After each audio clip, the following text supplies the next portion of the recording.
Hello everyone! Hope you're having a fantastic Sunday. Today we're going to start off with our normal weekly Golden Saucer stuff, and then we're going to continue on with 5.4 MSQ. Let me go ahead and we're going to start off getting the stuff we need for Fashion Report like usual, so let me go ahead and pull up Kai's graphic and we can take a look at it.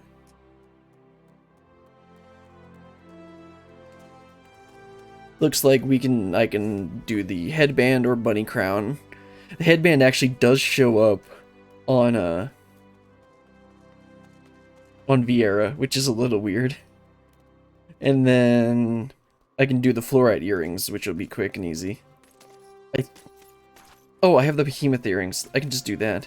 That'll be really easy. And cheap. I believe I have the behemoth earrings from a previous tombstone event, same with the headband. So I'll go ahead and make a glamour plate with that. And then we'll head on over to the golden saucer. Oops, I didn't mean to press print screen. We'll go ahead and get our easy 60k MGP. Let's see, Adventurers Guild. Fix my camera angle.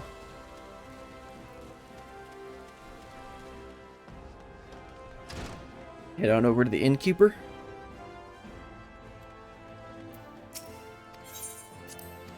I think I have the behemoth earrings.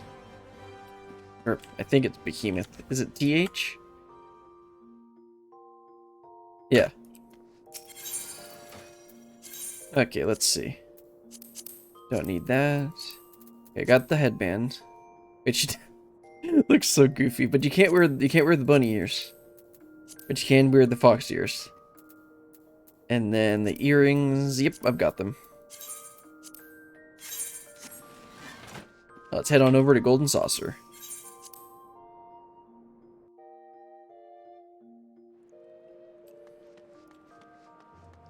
Oops. Oh, right, this is the right way. What was I gonna say? We should be doing a dungeon pretty soon in 5.4 MSQ. I believe it's, once we get over to Matoya, we're going to have to do a dungeon for her because of course we do. She's not just gonna give us whatever we want for free.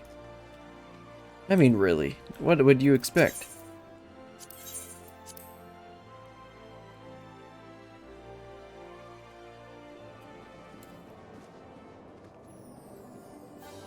Go ahead and apply the glamour plate right now so I don't forget. Looks so goofy with the rabbit ears. Now let's start off with the mini cactpot tickets first. See if we can get lucky on these. Alright, there. Okay, so we got 789. And remember, last time we did this, I tried to go big, but I just ended up having to go home. So let's do 789.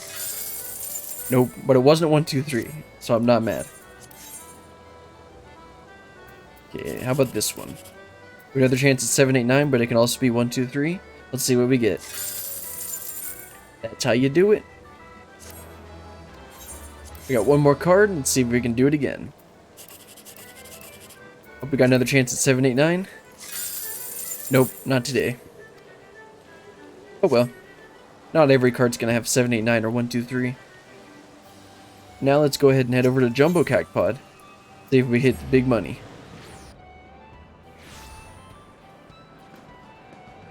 Alright guys, we've been through this several times. You're supposed to... Nope, that's not what you're supposed to do. No. We got one more. Hey guys, we really need to talk about this. At least make it not last.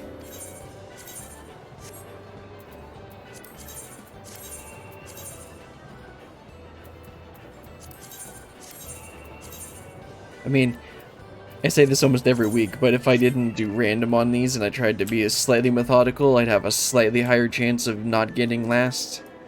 But at the same time, I don't care enough. Okay, let's go ahead and do Fashion Report first, and then we'll go over and do that gate. We get the 60k MGP. Oh right, Mastros. Oops. I believe 2 items should be enough to get the full 80 points.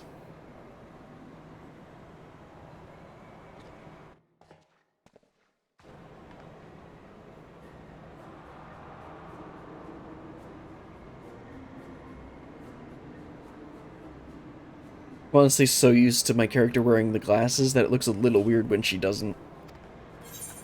Go ahead and turn that off so that I don't inevitably skip a piece of MSQ dialogue.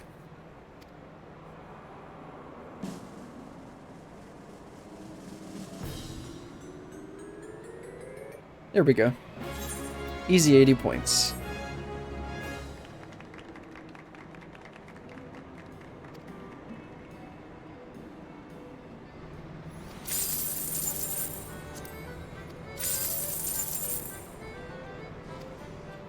Alright, let me go ahead and fix my glamour.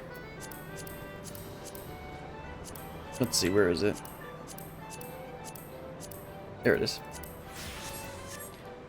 And we'll go ahead and do Air Force One, right? Yep. Apparently, oh no, I was thinking of, they added a new configuration to Leap of Faith. I think. Not Air Force One. Air Force One only has one configuration. I think. Well, let's inevitably mess this up. Forgot to add Golden Saucer to the stream text, but we're almost done anyway. Only takes like 10 minutes to do this.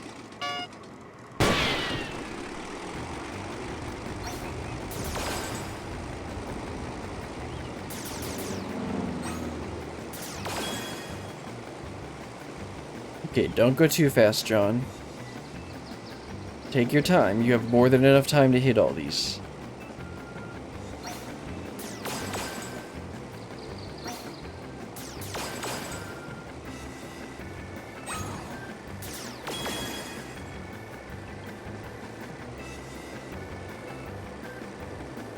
It's so easy to just accidentally, like,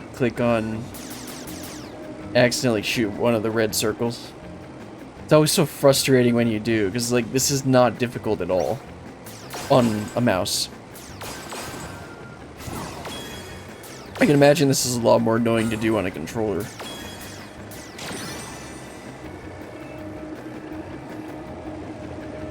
Then again, I'm terrible at controller aiming. I just never practiced it, because I pretty much always have played on mouse and keyboard.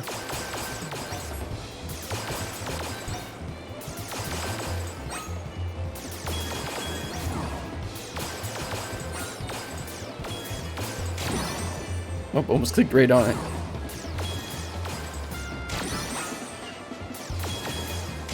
You know, I take my hand off the mouse. Don't want to accidentally shoot. Because I have clicked. Sometimes when I leave my index finger sitting on my left mouse button, it'll just like get a little too heavy and end up clicking. So I just completely remove my index finger from the mouse.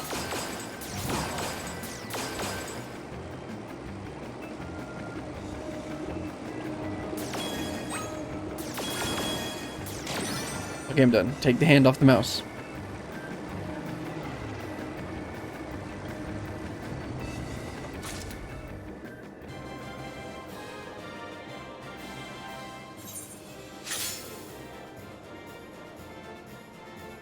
Perfect.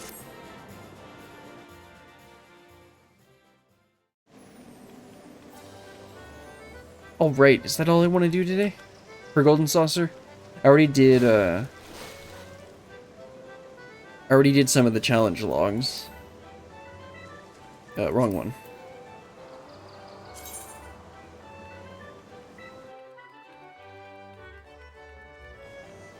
Let's see. Yeah, I did the mini games. I obviously can't do multiple gates.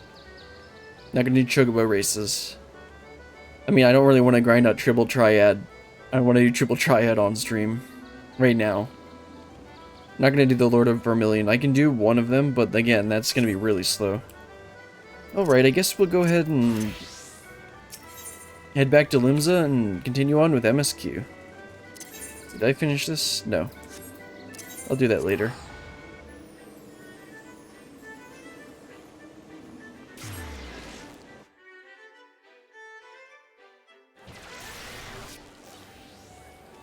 Alright, where are they again? They're in the upper decks. Over here, right?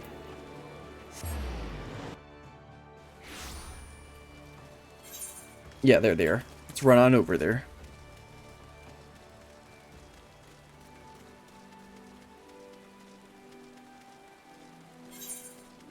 Oops, that's not the right way.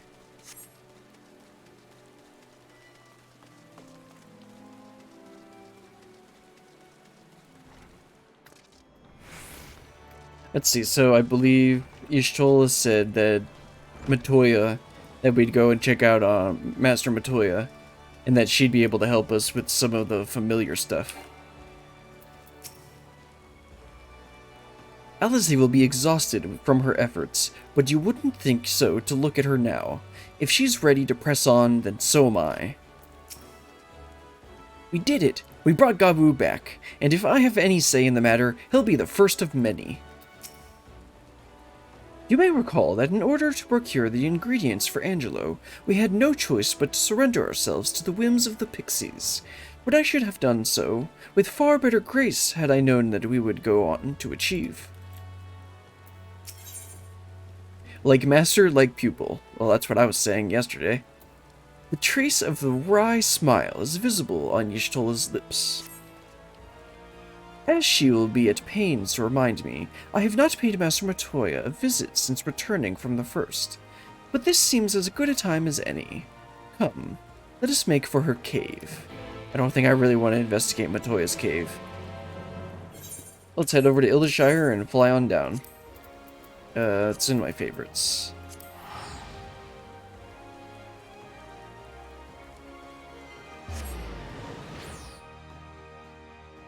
I got a bunch of editing done for Dragonflight Day 2. I still need to, I haven't finished editing the stream, so I'm like contemplating whether to just not do a video on Tuesday or any videos this week. Because I'd like to be able to get ahead, if possible. So that I'm not like frantically editing every single weekend, because I really don't enjoy editing. And like, if you're going to take a break, January is the best time of year to do it. Of course, that also is just kind of me making excuses to not edit. I technically have time to edit on weekdays, but I don't want to edit when I get back from home from work. And like I just said, I don't like editing. But I want to do YouTube, and I don't want to just do basic cuts on the stream, from the streams, and cut them up into smaller pieces. I want it to be better than the stream, than the VODs. Better than watching the VODs.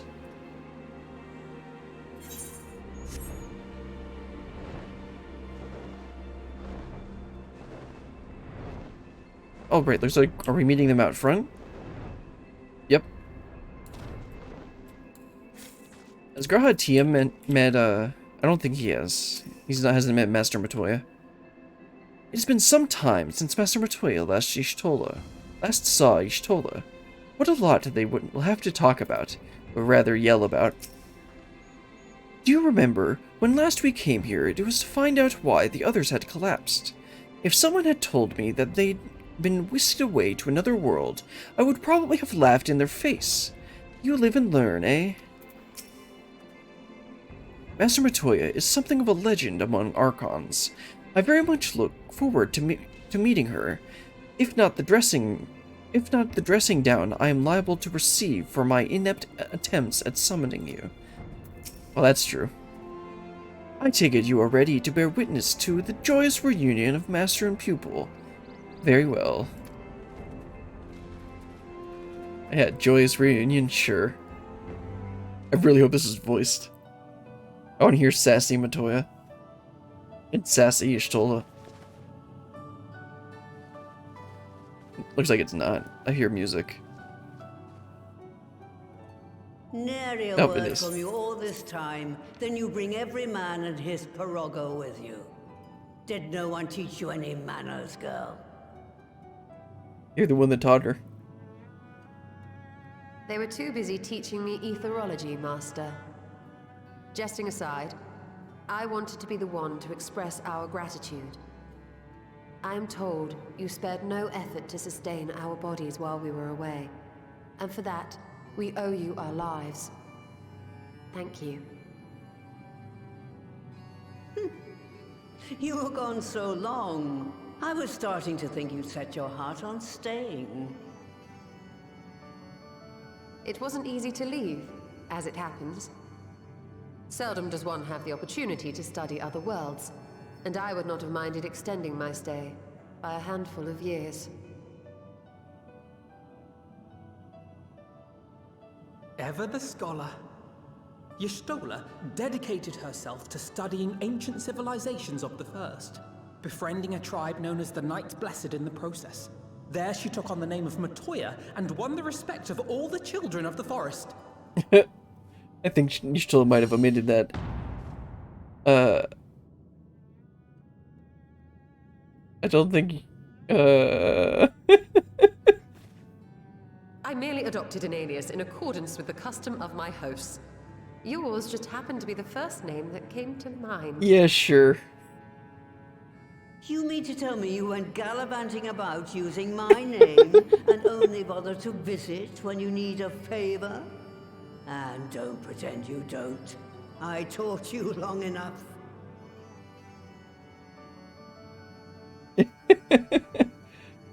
Elfenone. Indeed. And devoted pupil that I am, I could not fail to recall my master's sage advice. When the answer eludes you, look to the wisdom of your elders.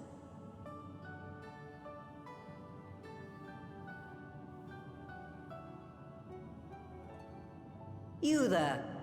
Were you going to introduce yourself?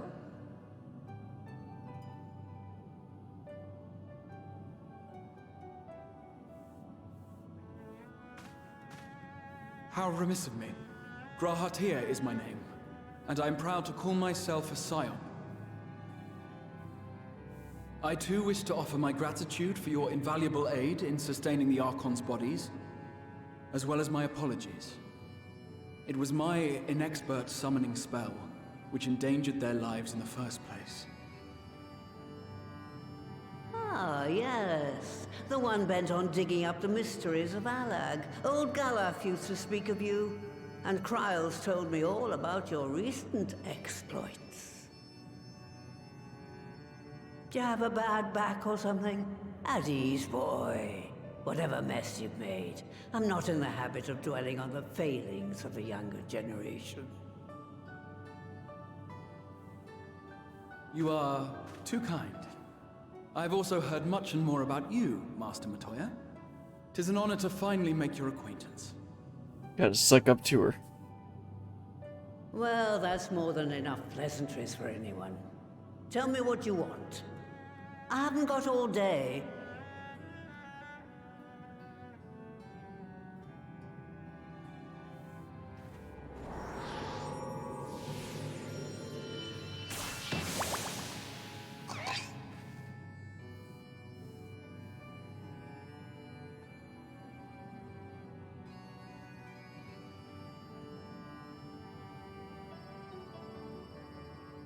So that's the way of it.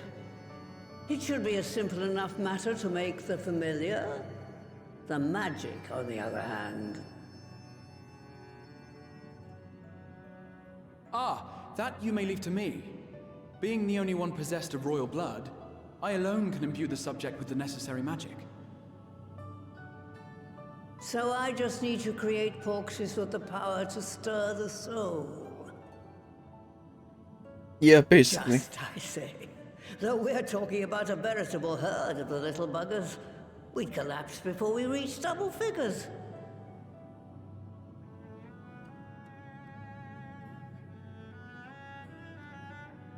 But if I could get a familiar to create the familiars, a mother porxie, as it were.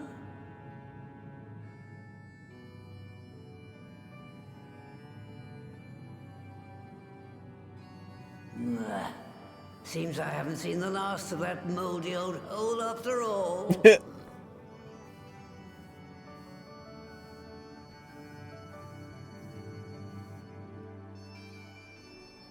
always fun to visit Matoya. Epoxy to produce porxies? What an inspired idea! By the way, Borilian, do you think I misspoke earlier? I assure you, it was not my intention to embarrass anyone. Yes, you did, Alpha Node.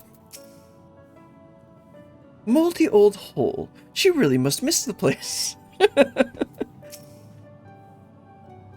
Where does she mean, do you think? Some manner of hidden workshop, perhaps? In case you've ever wondered, Alpha Node got his innocent streak from our mother, and it can be rather endearing, even useful in certain situations. But most of the time, it just makes me want to shake him. Poor Yusola. Alpha Node, please. Alright, off to my old workshop then. Everything required to make your familiar is there. That may be, but no one has set foot in there ever since the Exodus. I dread to imagine what has become of it. Oh, there's sure to be a handful of feral familiars and mayhap a monster or two. But nothing to trouble the likes of you. You can consider cleaning up the place as payment for my help. Fine, we'll do it. Good girl. Now, if there are no other objections, I suggest you run along to the Maker's Quarter. I'll send you one of my prorogos ahead to let you into the workshop. You need only tell him who you are. One can't be too careful, after all. Off you go.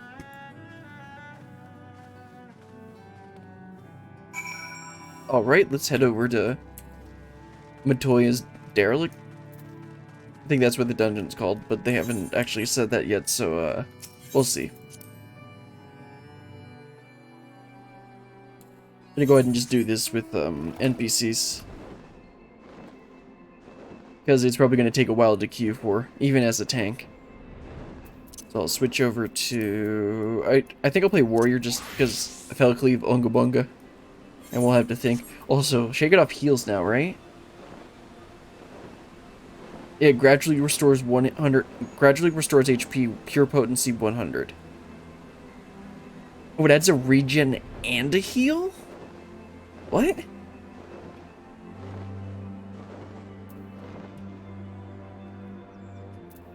Wait, is that like an upgraded version, or is that just how good it is now? I mean, Shake It Off was okay because it gave a little party-wide shield, but now it also heals. Yeah, that Warrior just keeps getting more ridiculous.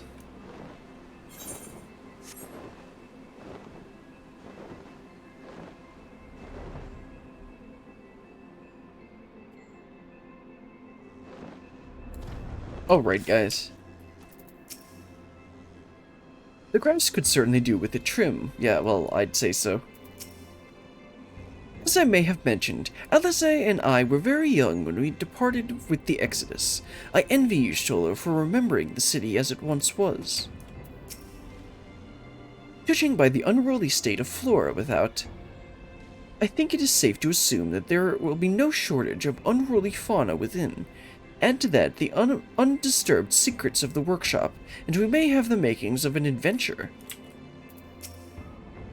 The workshop has been an unforgiving place even before the Exodus, and I doubt the years of neglect have improved it.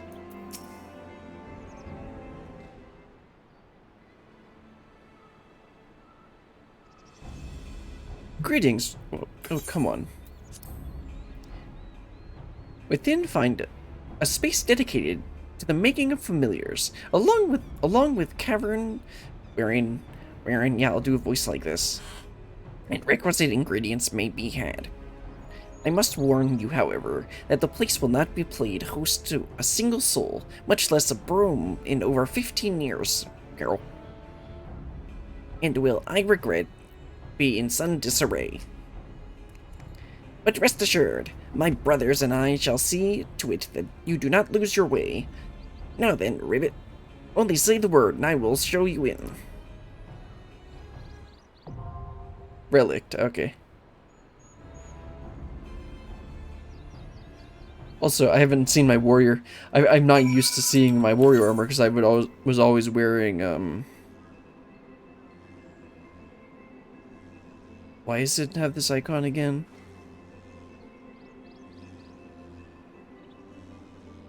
I've seen this icon before, but I can't remember what it's for. What it means.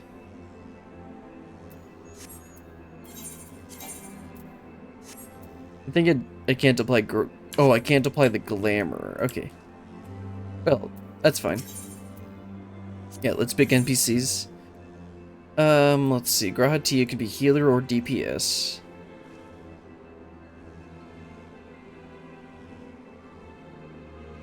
Let's see, he's a scholar. He's... yeah, whatever. We'll just go with this team. I kind of want to play with Grahatia, though. Yeah, that's fine. Let's just get going.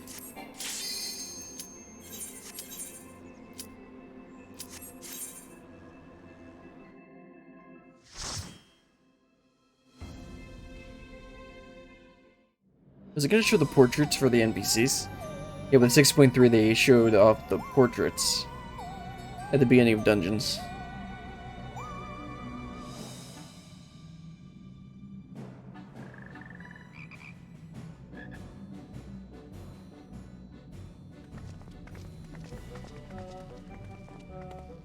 Right.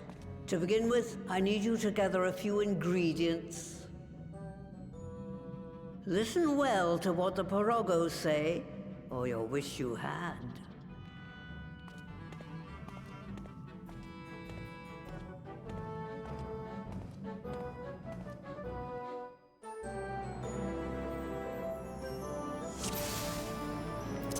Wait, we put on my tank stance. Okay, it still only shows me. They can be found through the portal. Oh right, we gotta get the clay, because we previously got that from the quarry with the trolley.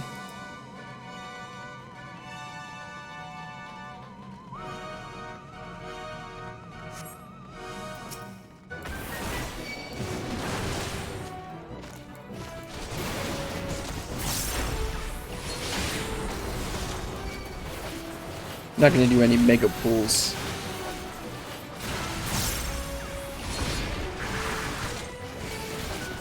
Because they are still NPCs.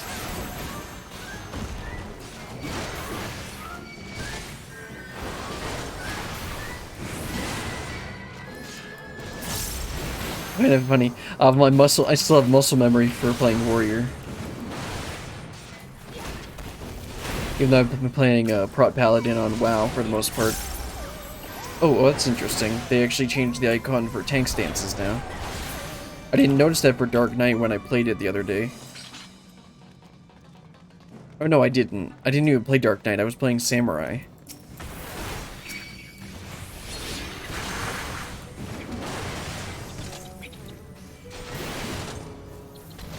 I guess if I was playing Dark Knight, it wasn't, I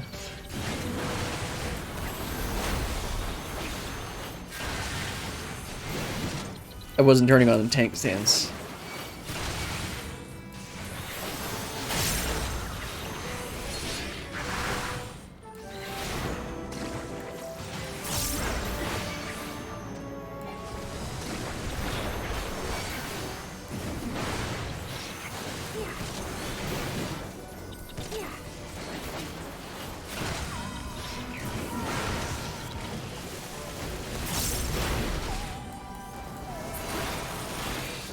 There we go. Yes, please assist us. I can't fly. Oh, okay.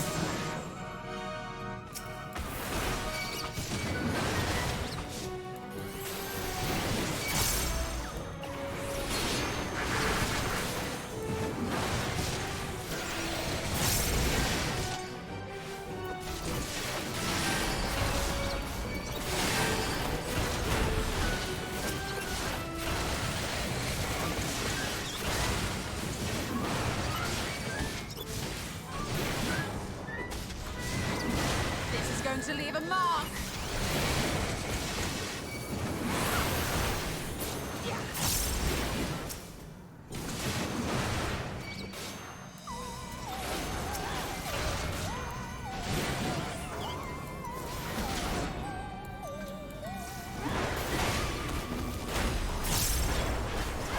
There we go.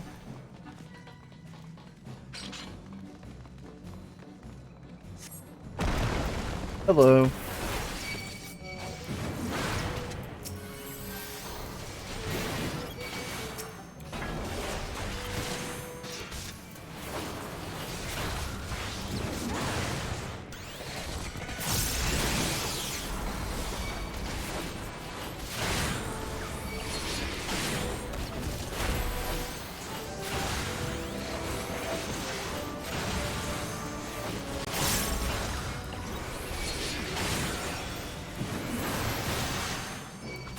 You know, Alpinode, you don't really need to heal me. I wonder if I could... on the NPCs, do I have to keep a healer? That'd be pretty interesting if I could just not choose a healer. I probably would do.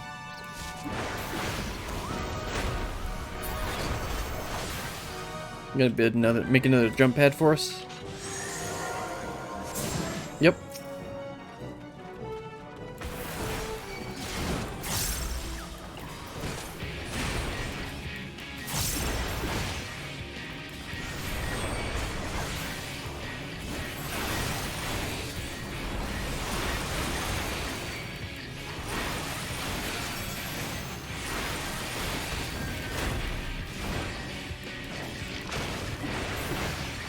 Oops, probably shouldn't stand in the bad.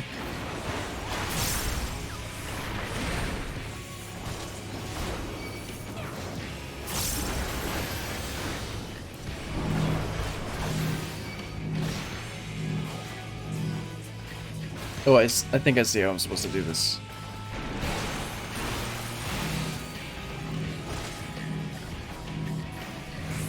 Nope. Clearly this is not what I'm supposed to be doing.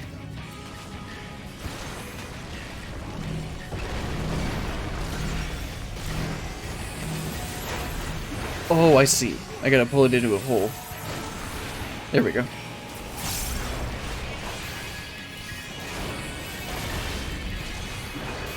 Leave the healing to me.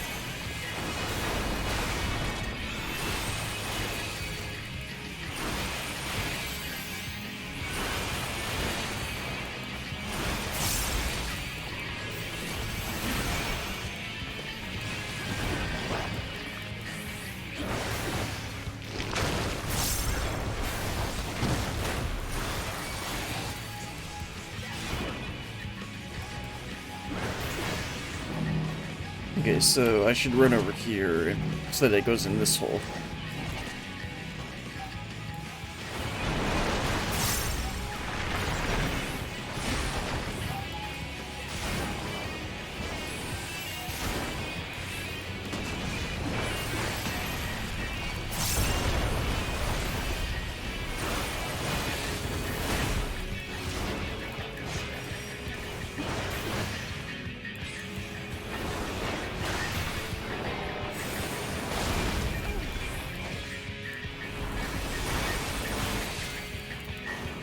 Yeah, Shake It Off adds a regen and a heal. That's just ridiculous.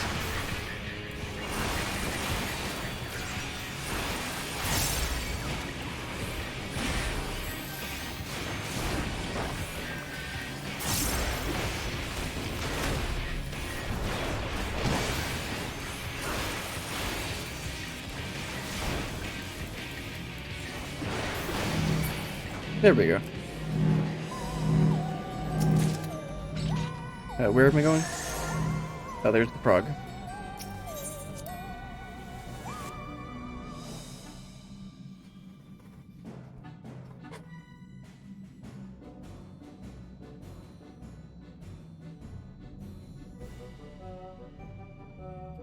Okay, let's keep going. Need to get the water flowing again.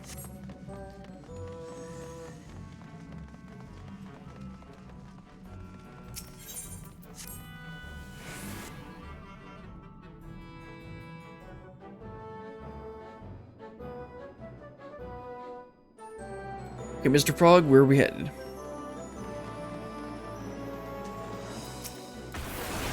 Stick close to you? No, I don't think I will.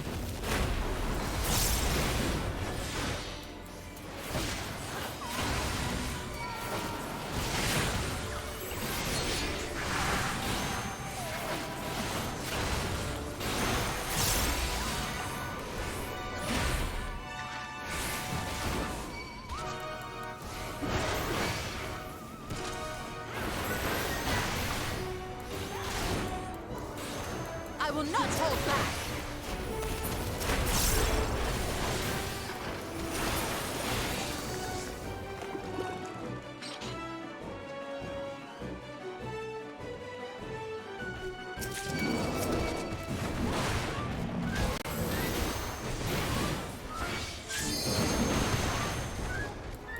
You should, or one of them gonna LB? This would be a decent time to LB. Or are they gonna wait till boss? And that would be the most reasonable time to do it.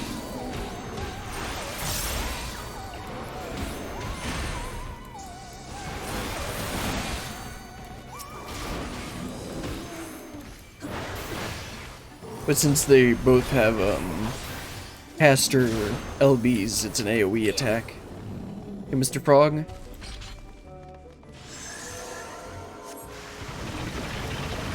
He's very, I guess we're going down. Guess he's very useful, but then I got confused because we were going down.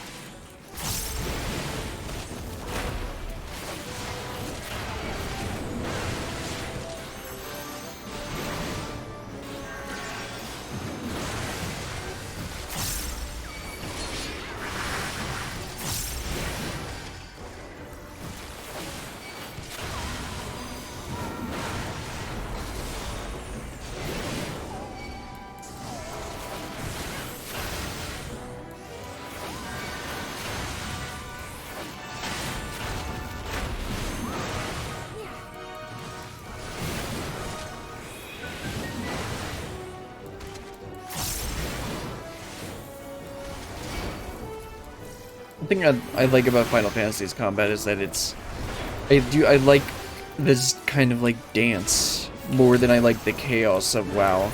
Because I'm thinking of I did a Mythic Plus dungeon this week. Did a Temple of the Jade Serpent +2, and it was just absolute chaos. I could kind of tell what was going on, but it was also like, if I had more experience and practice with WoW combat, I'd be able to tell more what was going on, but with this I can like tell where everything is coming from and when I should like use mitigation and stuff. That's just me being mostly me just not knowing WoW combat that well, and I've also been playing this game for like a year. Whereas with WoW, even like when I was playing, I wasn't that it wasn't that good. Oops. Wasted that. It was like I cleared normal Nathria, but then we couldn't even get past the second boss in Heroic. Then again, it was kind of because we were all bad, and not just me. I'm gonna have some Jello.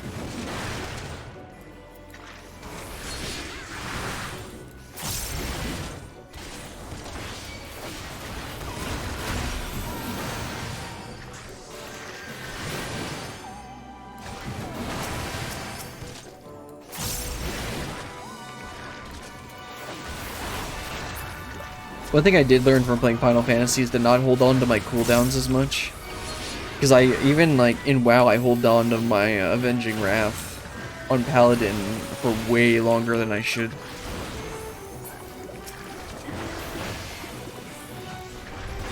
Because like it has a decently long cooldown, but it's not like enough to hold it. Because if you're not using it, you're just wasting it. Even if it's suboptimal, you're still increasing your damage at some point in the dungeon.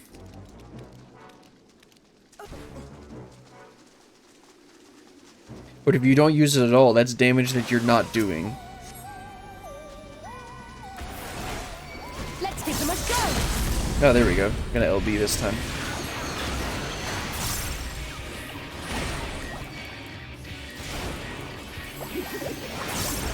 Make sure to get this up before I start using this. Get Surging Tempest up before I use Inner Strength. Focus. Release.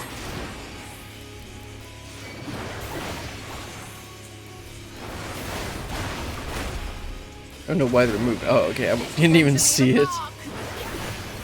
What are mechanics?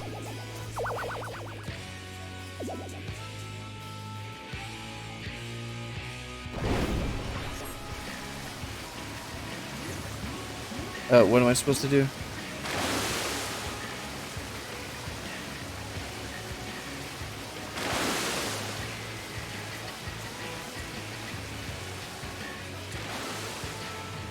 Am I just supposed to stay out of range of these?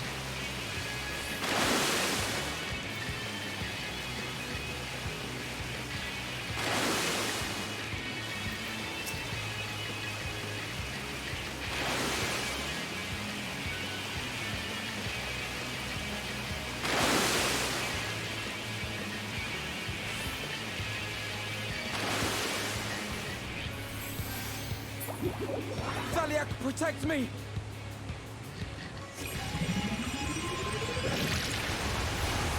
What? Were we supposed to be attacking those things up on the clouds? Or am I supposed to tank LB3? No, we don't have an LB3. Okay, I'll need to figure this out.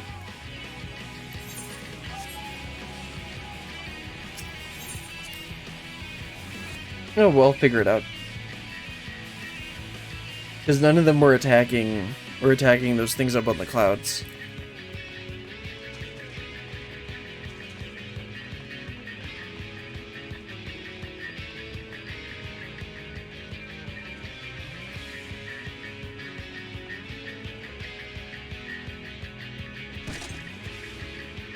Normally I can just look at the NPCs to try and figure out what I'm supposed to do.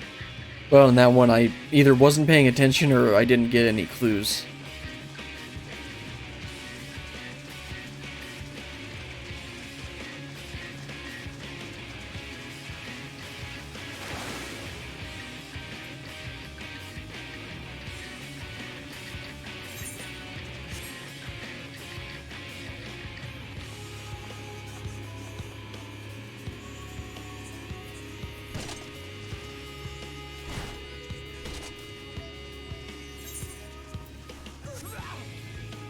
Okay, let's try this again.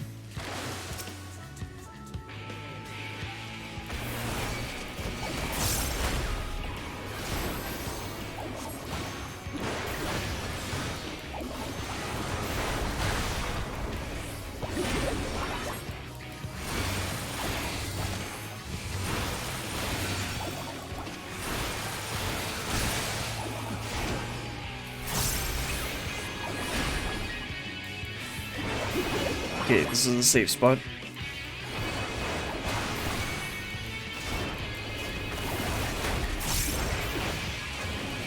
This is going to leave a mark.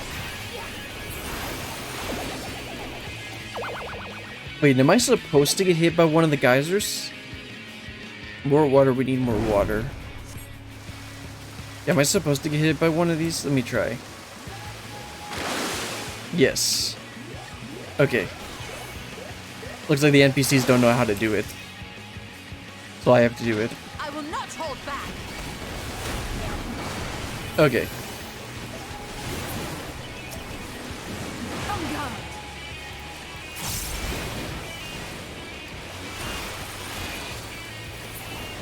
There we go.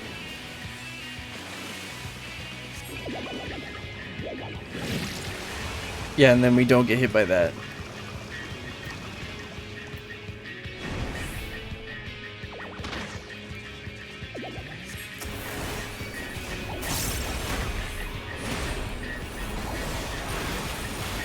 On guard.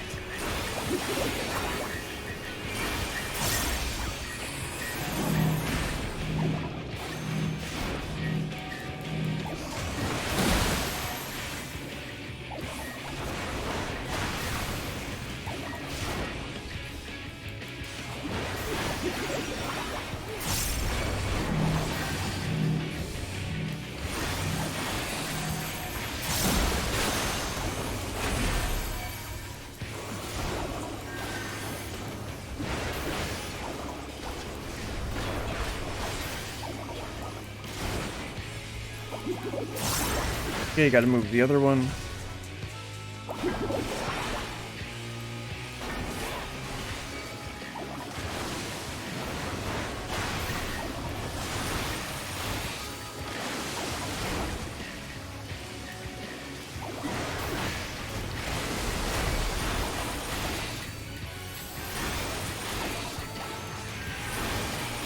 I don't see any of the big guys, so... Okay. Yeah, that mechanic I just needed to figure out. I just needed to watch a little closer. Or guess.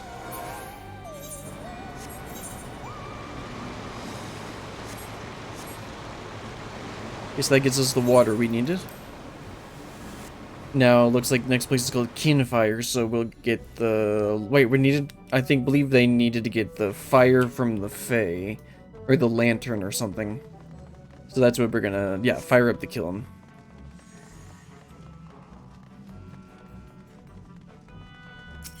Kill and fire cauldron.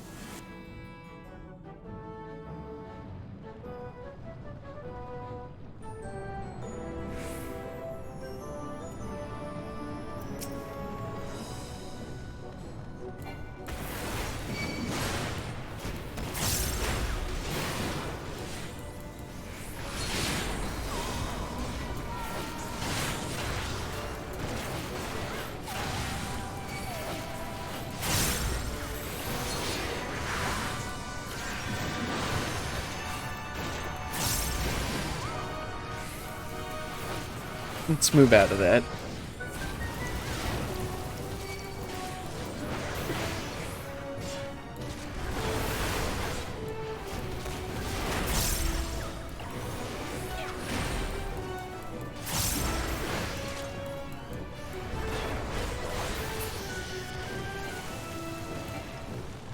Okay, let's keep going.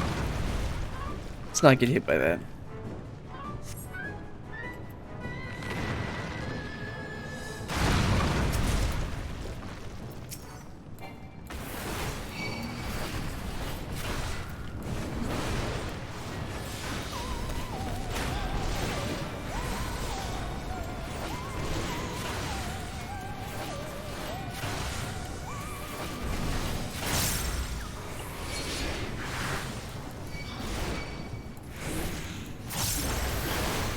Oops, I thought I was targeting the other guy.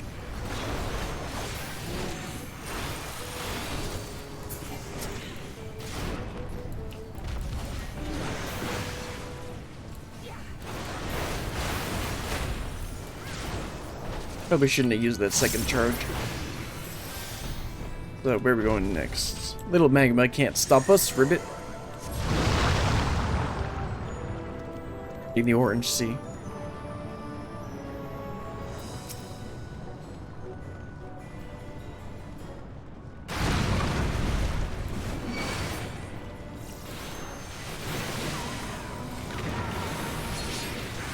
I think I just overcapped, but whatever.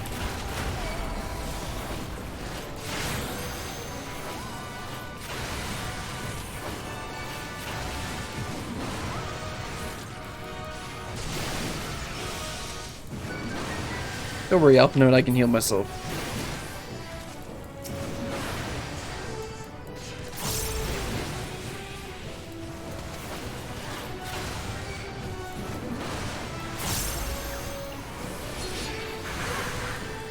You underestimate me!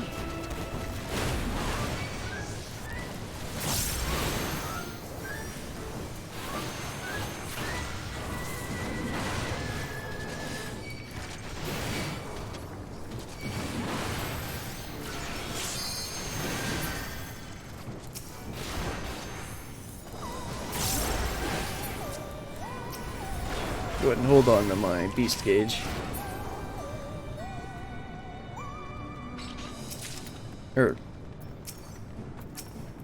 That's not what I meant, but...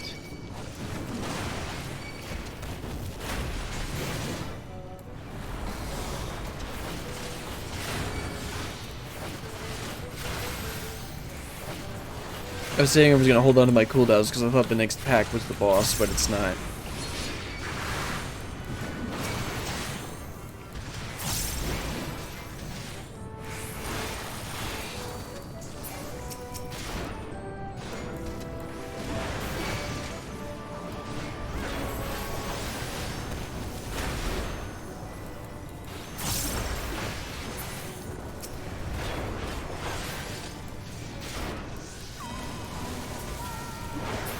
Okay, there we go. So I think we got one more pack and then the boss.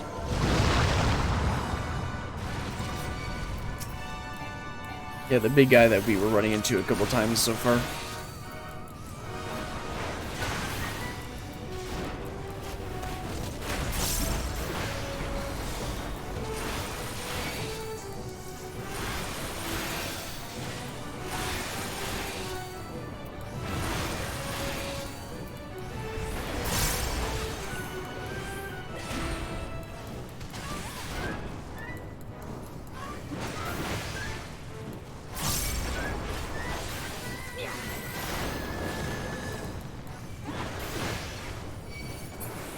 Oops.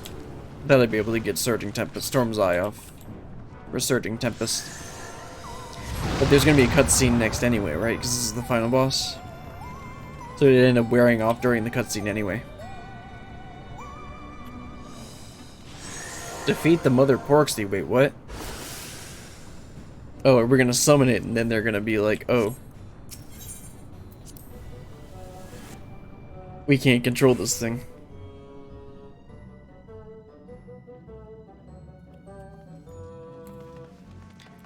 Time to bake yourself some Porksy. Oh, just noticed the Porksy's sitting there. Cutscene time.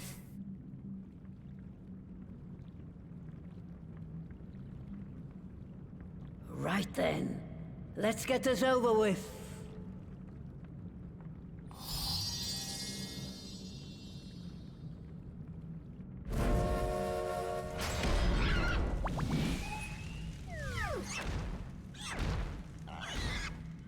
Newborns are wont to be difficult. Sure, who's in charge? Matoy is all about that old-fashioned childcare and discipline techniques.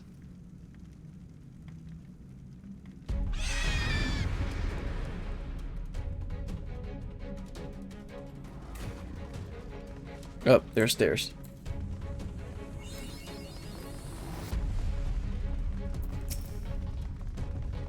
Alright, let's go.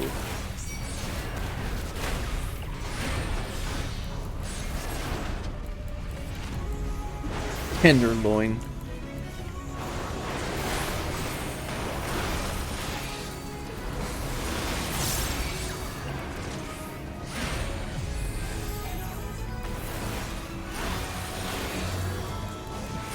Let's get pushed back into the safe area.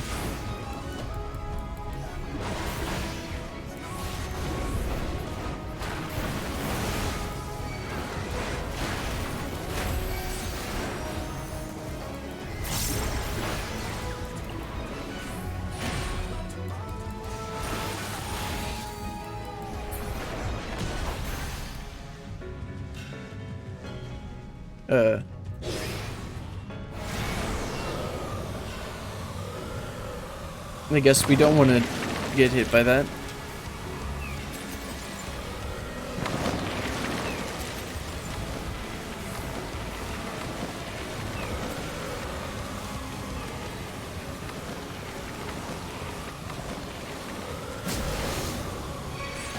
There we go.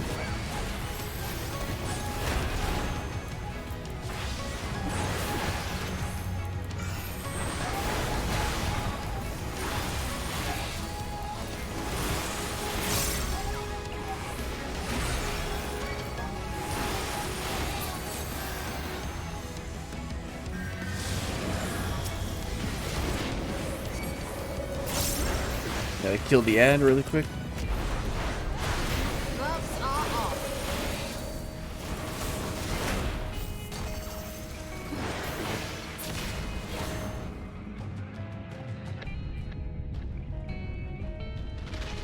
Oh, interesting. So we have to take a look and see what direction the Mother Porksy is pushing us, so that we know which direction we're going to get pushed when we get back to the ground.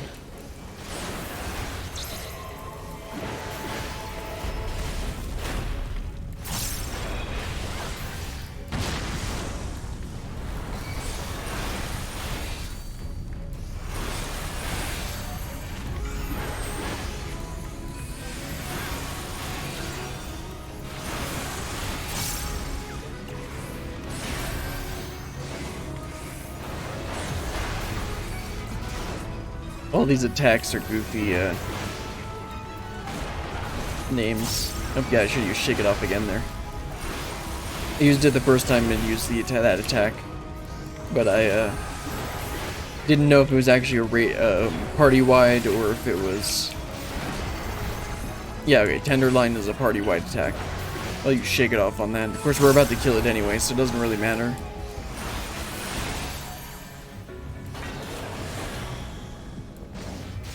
It'd be nice if they could just LB this down.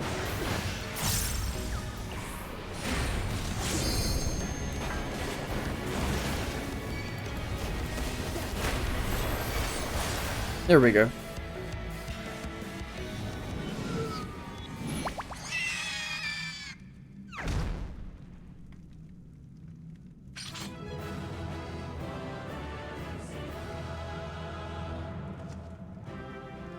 That was pretty fun.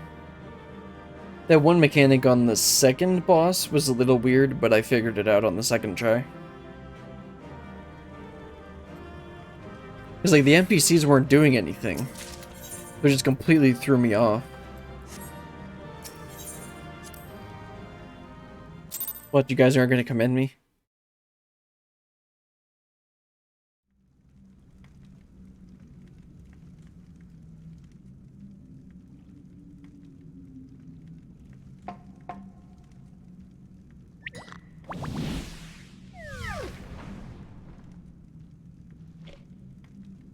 There we are. Quite tame.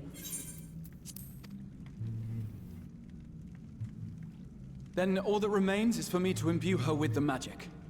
My friends, I'm afraid I must trouble you for your ether once more. Oh, again? I can't do anything without us.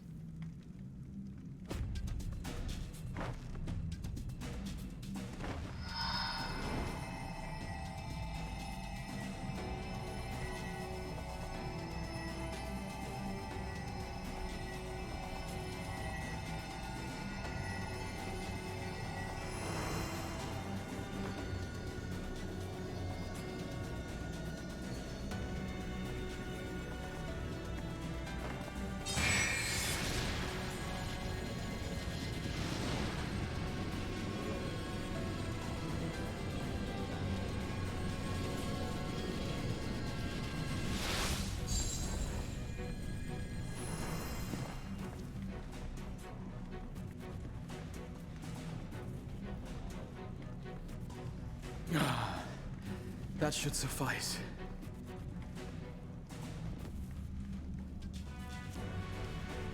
Good. Let's set her to work then, shall we? I want to see some porkses. Assuming that is, someone can spare the requisite energy. Yeah, you stole her.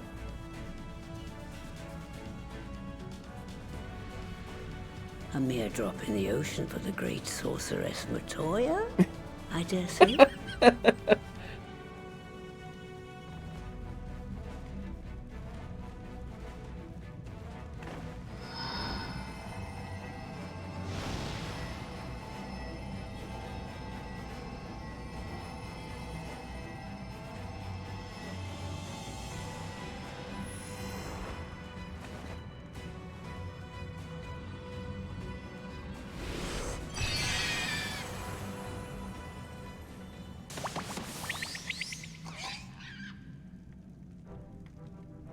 Excellent. Our very own litter of Angelos. And we can make as many more as we want, simply by providing the Mother Porksy with additional ether. I will require a moment before I try again. It's still hard work, but a damn sight more efficient than making them one by one. Thank you, Master Matoya. Everyone, we're a step closer to our goal. Distributed amongst the allied nations, they should do much to facilitate closer dialogue with the beast tribes.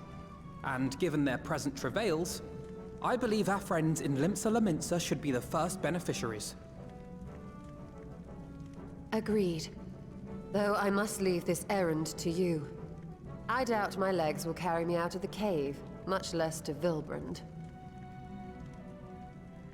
Thank you for taking the lead in gathering the ingredients.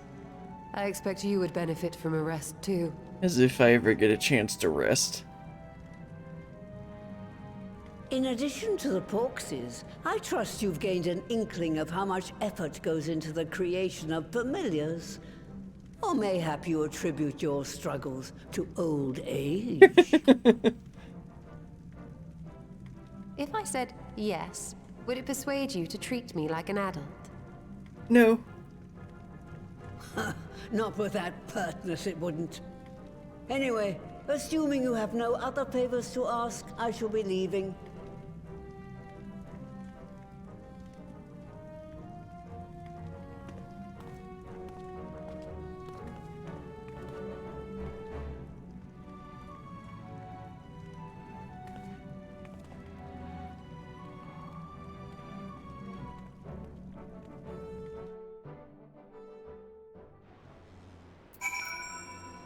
Never had enough of sassy Matoya. Forgive me if this is a silly question, but of all the creatures real and imagined, why choose a flying pig? Not that I dislike pigs, thank you. Mind you. Given it was her first time making a porksy, Master Matoya did a fine job, though she did have Angelo for inspiration. Right, sure, Alize. Lest you wonder, Master Matoya has returned to her cave with Y'shtola. They are peas in a pod, are they not? True.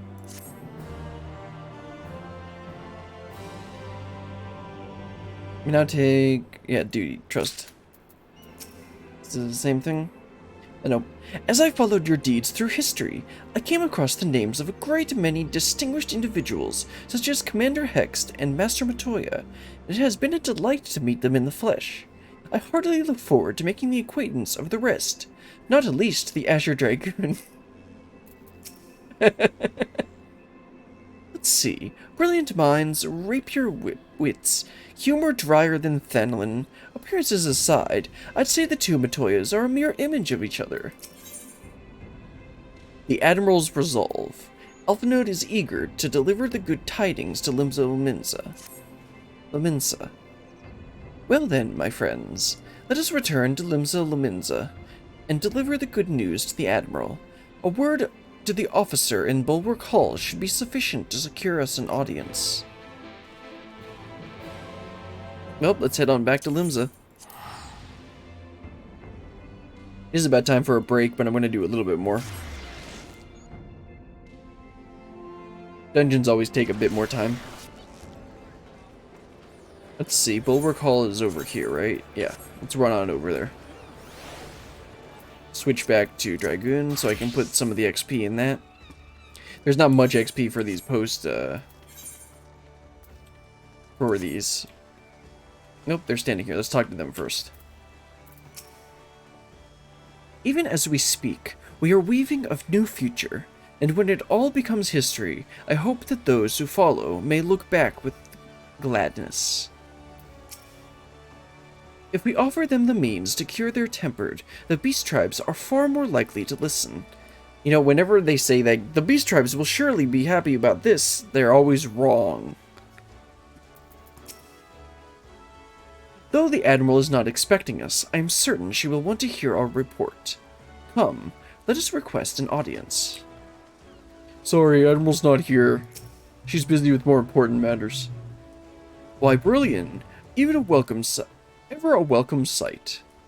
Tidings for the Admiral, you say? She is presently receiving guests, but for the Scions, I know she will make an exception. Follow me.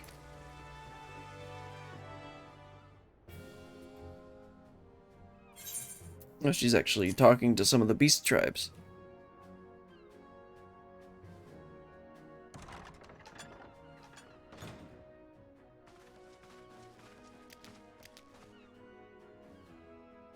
My friends, what brings you here this day?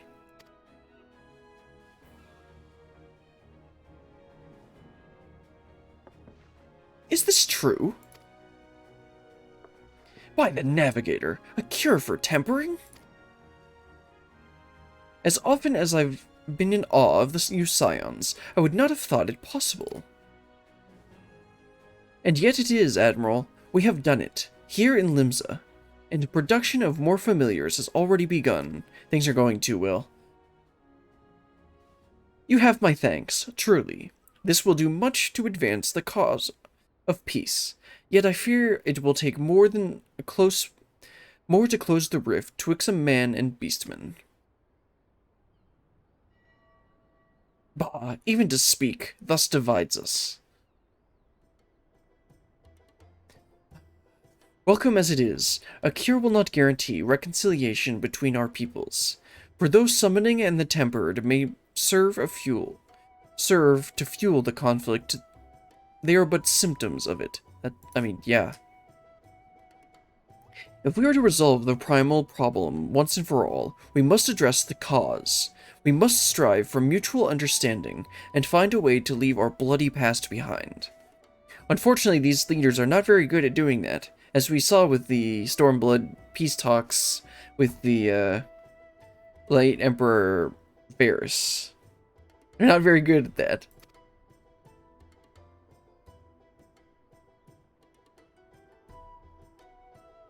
Was I moved that the Alliance renew its push for peace. Since our ancestors came to these shores some 7 centuries past, we Lumensans have been at odds with those who share our island home.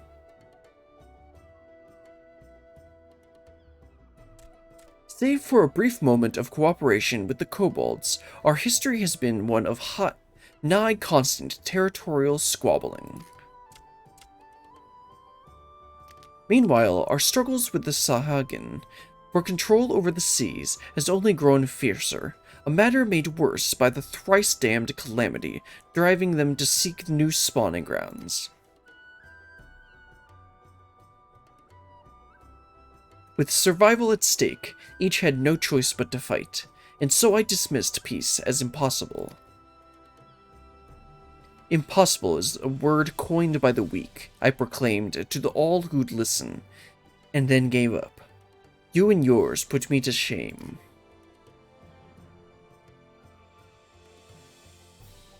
Since you led us to victory against the Black Wolf, you have achieved the impossible again and again and again.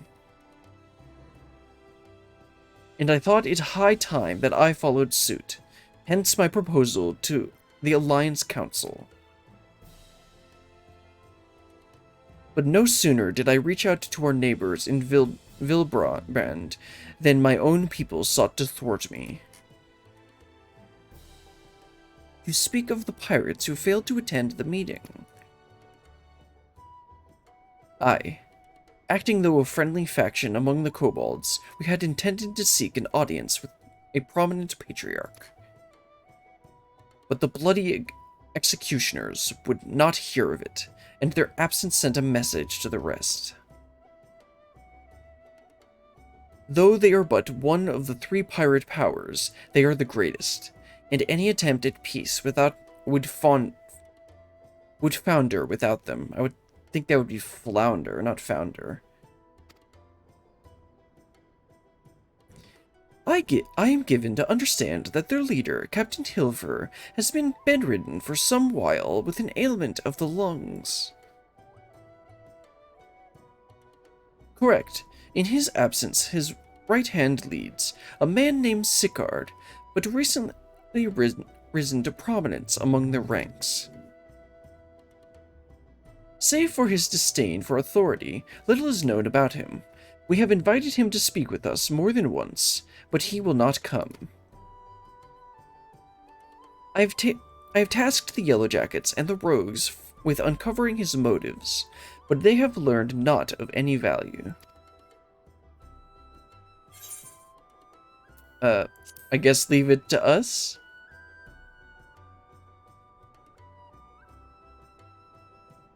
We have a nose for the truth. Whatever this Sicard wants, we'll find out. Just get Tatar to blackmail him. That's worked with the pirates before. Truly, I would be much obliged. I shall look forward to hearing what you learn, then. Good luck.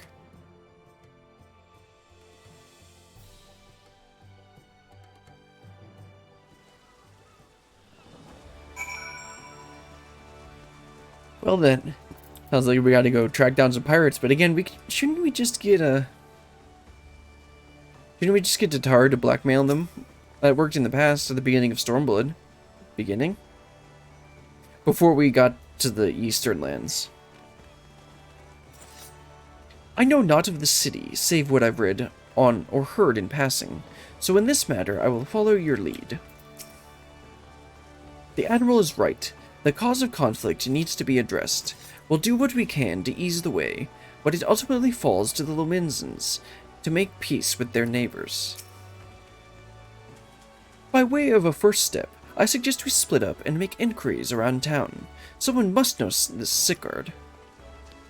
If you could approach the pirates, Berlin, the rest of us will seek out merchants and adventurers.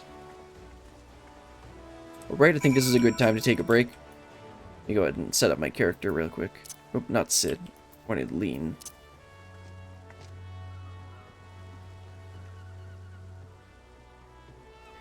Guess I should actually lean against something, right?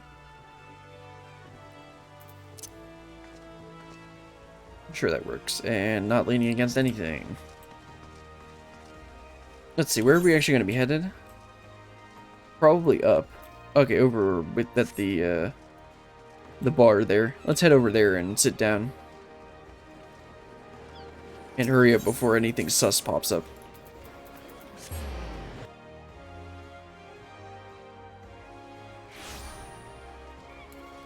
Alright, let's head over to the bar where the single pirate lady is.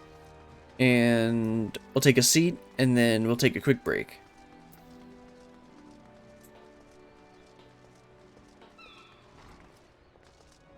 Let's see, here's an empty table here. We'll just have a seat in the corner.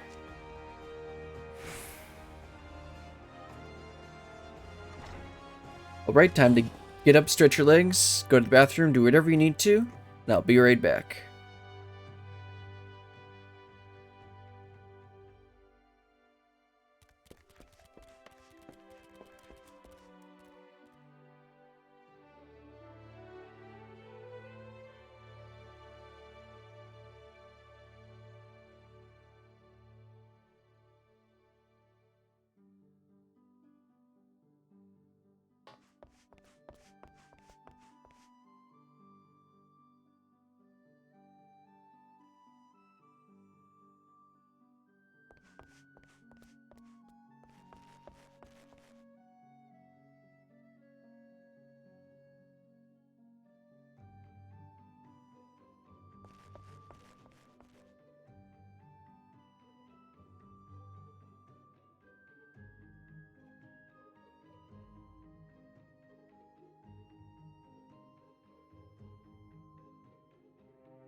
Okay.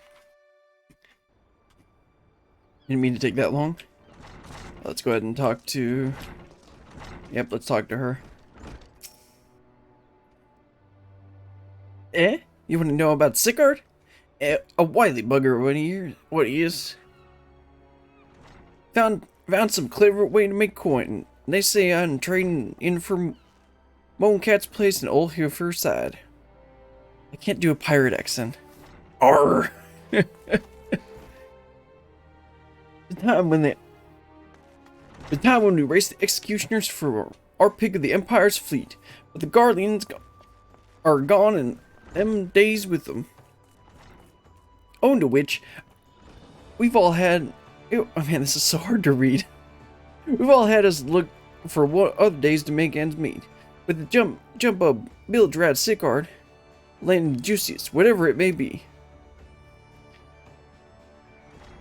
Not that we sirens struggle in mind, but we do well the garden fishing boats with the fishbackers and other beasties. You know, I'm just gonna try and read this normally. Get the first pick of the produce for our troubles. See, quality stuff at a bargain price. This we pass to our sisters and can't sail on account of getting old and wound up with a child. And they cook it up and sell it for a pretty profit. Simple. Oh, I miss the gold days. Don't get me wrong. But when we see the girls with their little ones, I think to myself, life of peace and quiet ain't all so bad. Of course, she'd start thinking about family and kids. Oh, Ray, let's head over and talk to the, totally not Count whatever his name's kid. Camp Charlemagne or whatever. Count, not Camp. We're the one that, Itaru blackmailed him at the beginning of, at the beginning of Stormblood. Keep calling it the beginning, it's not the beginning. Yep, there he is. Curious about Sickard, are you? As am I, my friend, as am I. Sadly, I know nothing of the man, save that the bloody executioners experienced a marked improvement in their fortunes after his promotion. Quite how he achieved this is a matter of some debate. As you know, the thalassocracy permits us to attack only Guardian vessels, yet these have all but vanished from the seas since the Empire turned in upon itself. In order to adapt, we Krakens have taken to trading with the East, but the executioners are less forward-looking. I cannot imagine they would willingly abandon the old ways. So how then are they lining their coffers? Whatever their secret, they are not like to share it with their rivals, but mayhap you will have some more luck. So I get the feeling they're not going to want to share their secrets with us either. Alright, gotta head back to the... what's it called again? Which would be fastest to go on the airship and then head down, I think it's Bulwark Hall. Yep.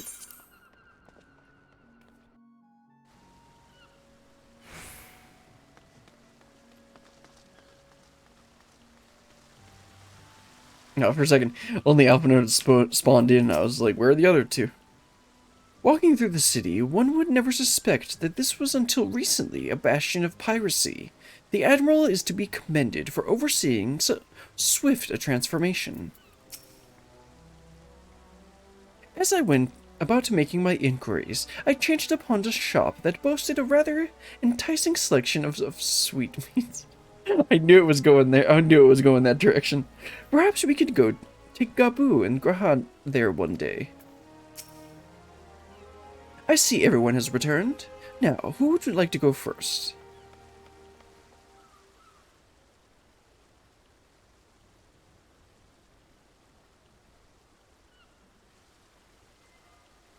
So, just as their imperial prey began to disappear, Sickard turned the executioner's fortunes around with a mysterious new source of income. Thus, whatever it is, it's nothing to scoff at.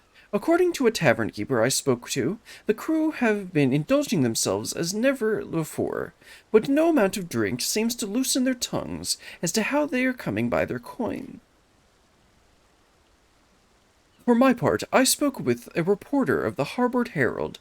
The publication has been investigating the secret of the executioner's good fortune and making little headway. Plainly, the executioners do not wish the nature of their business to be made public. And I think I may know why. In the course of making inquiries on the Hawker's Alley, an interesting fact came to light.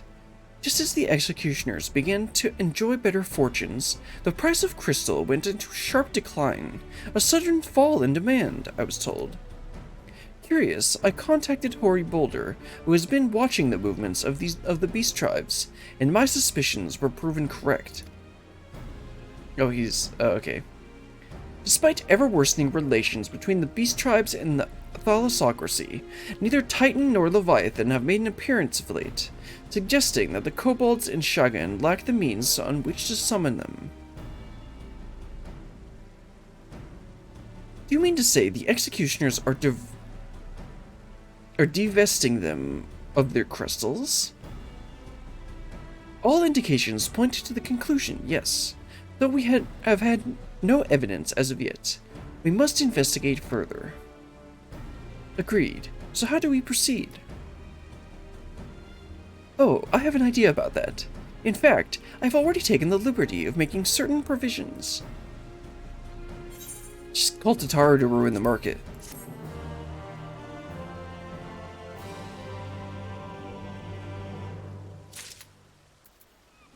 I'm sure she'd be happy to do so, especially if it means some profit.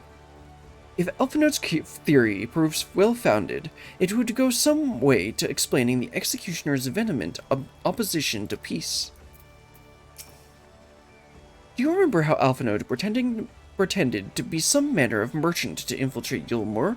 Well, I bet you 10 gil he's about to reprise the role. Oh, let's see. The search for Sigurd. Alphinaud has the look of a man with a plan. Haven't we heard this description before? During my inquiries, a disgruntled merchant informed me that a wholesaler of crystals have recently arrived in Limsa Lominsa, offering wares at prices far undercutting the competition. After asking around, I was able to gain an introduction and will shortly pose as a potential buyer, in a bid to establish the crystal's provenance. The man is due to be at Onson's Embrace in Lower Lenosha shortly. I suggest we make our way there at once. Sounds good. Now, where exactly is that? He said lower. But... oh, Lower Lenosha. Okay. Okay. I got a little confused there. I thought he meant lower docks. Alright, let's teleport out there then.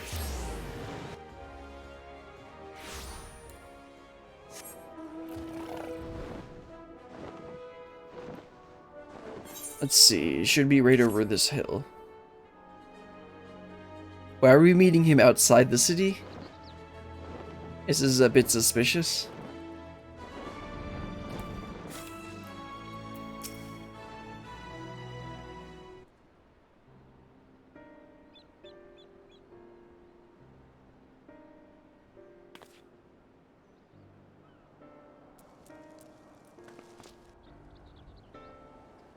That appears to be our merchant.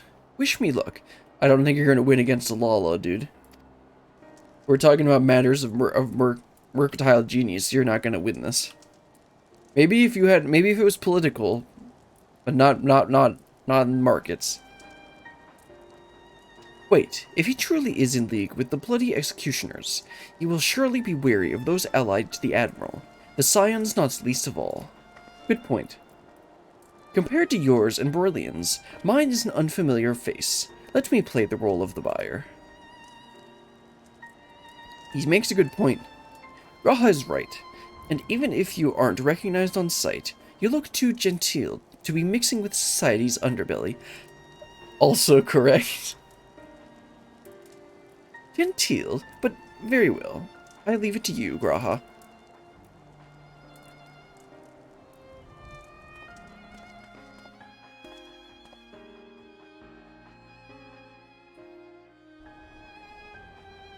Got business with me, catboy?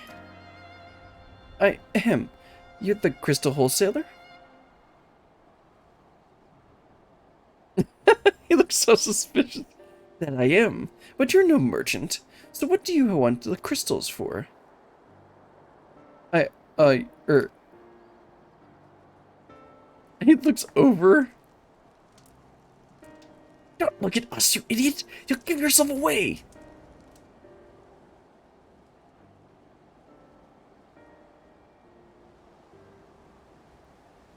Oh, I see. You're a weaponsmith, am I right? And you need crystals to make staffs like that fine specimen you've got there. Yeah, definitely. Just say yes, dude. That's right. I'm indeed a weaponsmith, and I use not but the finest materials. I bid you show me your wares. Well, we don't invite just anybody into our storehouses.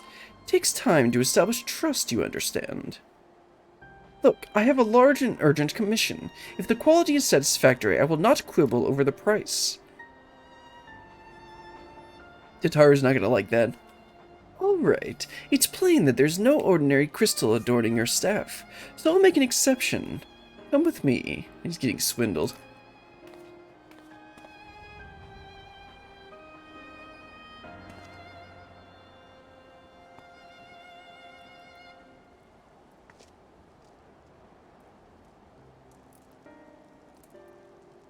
It seems to be working. Let's follow them.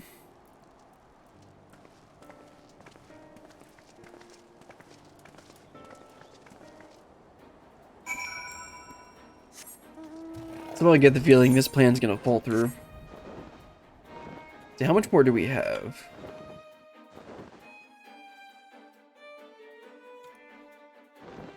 Let's see, which window is this?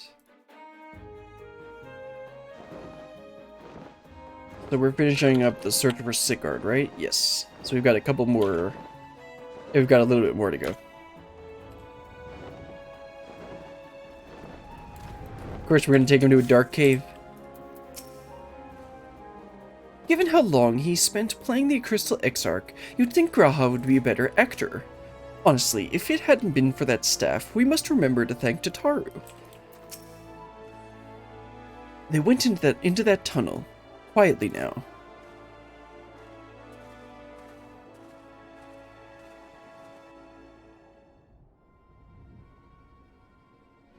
Oh my. That is a lot of crystals.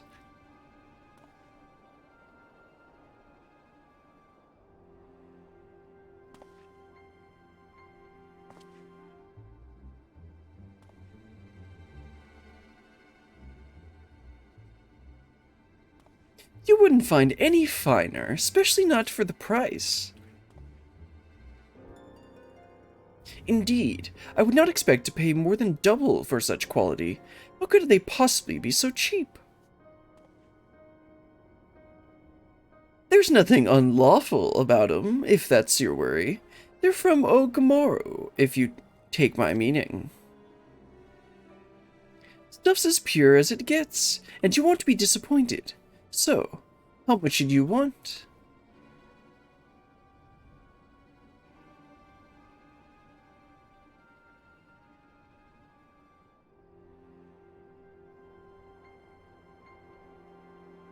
Okamoro? Taken from the kobolds? Just as we suspected. Uh-oh. That's enough. Shut your gobs and turn around slowly.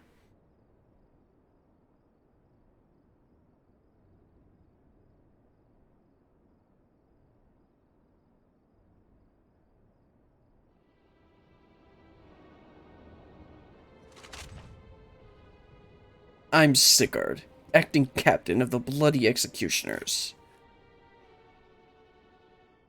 No need to introduce yourselves. We know who you are, scions.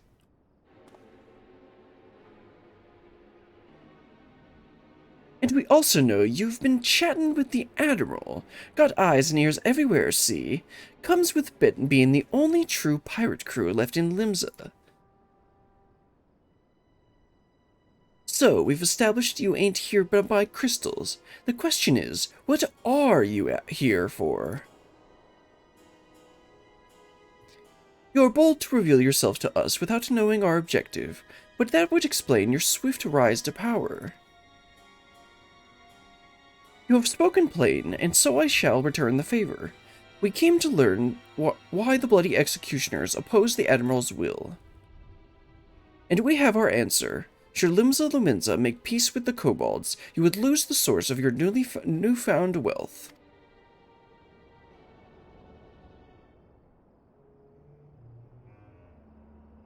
That's right.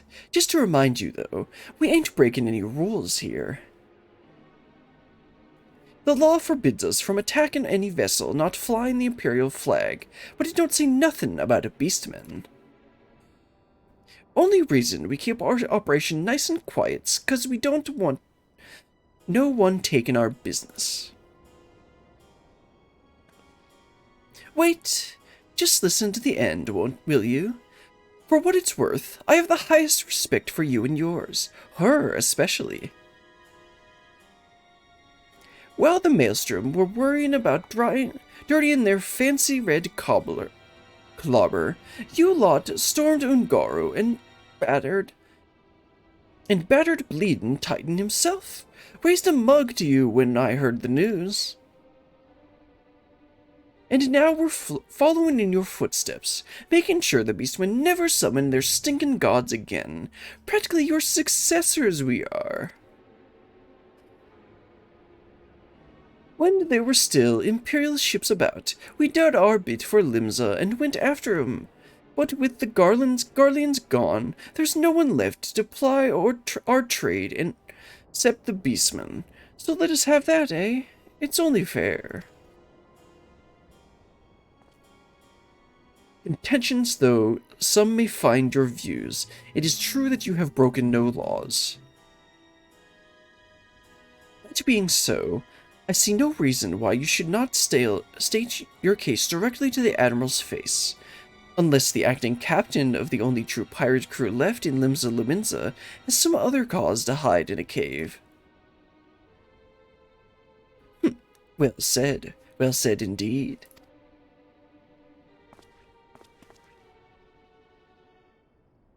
All right, I'll meet with the Admiral. I'll even provide the venue. The Antilska. Astalicia. I trust she won't turn down the invitation. He's gonna try and kill her. And I want to see him try. He's gonna try and take control and become the Admiral. Probably. Let's see. I wonder if that's how it's gonna play out. I was about to alt tab and look at the titles of the next quests, but let's not do that. Though I have some passing knowledge of prior events, I'm yet ill qualified to meddle in Luminsan affairs. 'Twas not my place to argue with Sicard, much as I would have liked to. Nay, it is for the Admiral to deal with him, and the bloody executioners both. By bringing them to the negotiating table, we have played our part. I don't know about you, but it was all I could do to stop myself punching Sicard in the smirking face whenever he opened his mouth. Understandable. On rough seas, Alphinaud is keen to report back to the Admiral. I thought myself the hunter, but it turns out I was the prey. A timely reminder that the pirate powers of Limsa Luminsa are not to be trifled with. But all is well that ends well. Grahatia's timely provocation had the desired effect, and Sicard has agreed to a meeting. Let us hurry back to Limsa Luminsa and pass on his invitation to the Admiral. Though I don't think this is just going to be a nice and peaceful negotiation talk. Well, let's see how it plays out. I guess I'll keep on going until we finish up 5.4. Because we're mostly done. Let's see, this is on rough seas. Yeah, there's two more quests after it.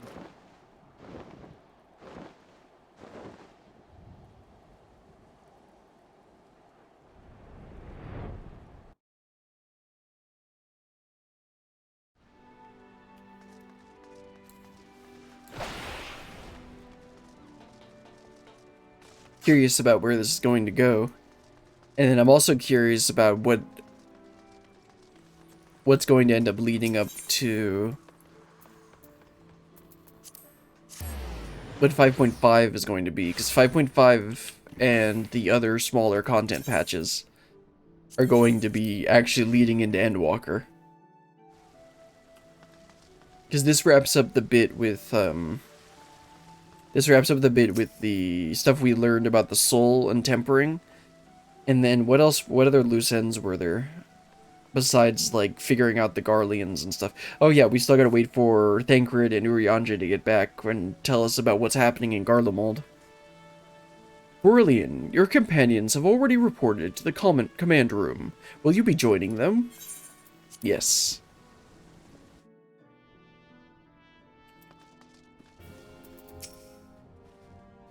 The Lycia is the very last place for such a meeting. The Admiral will be marching right into the Coral's den. I hope we don't end up regretting this. Well, that's kind of what I was thinking. Sigurd does not want for confidence. That much is plain. But I have faith in the Admiral. She has dealt with far worse, oh, I can imagine. While we have no assurance Sigurd will be amiable to reason, there can be no compromise without a discussion. There you are. We have eagerly awaited your return. Welcome back, my friends. What news?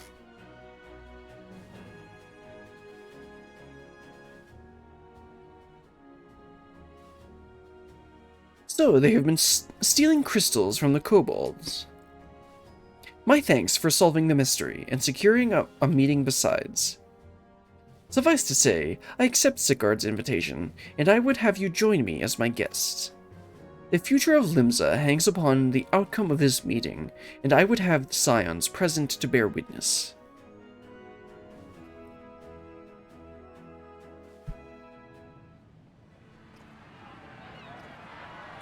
So I get the feeling it's gonna come down to like a duel or something.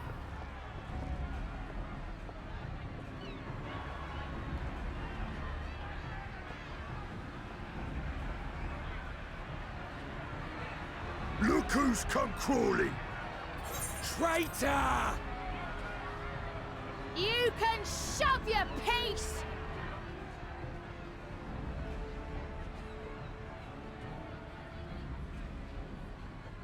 Welcome aboard, Admiral. I'll wager you don't remember me.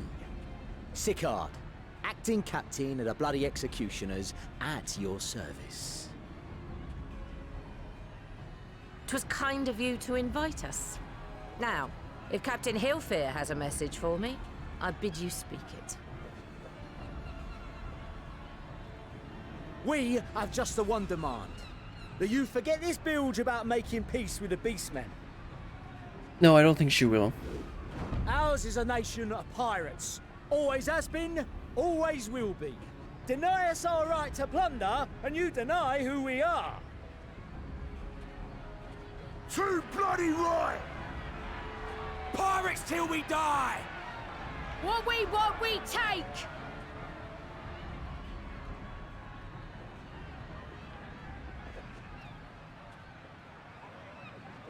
Piracy has no place in our future.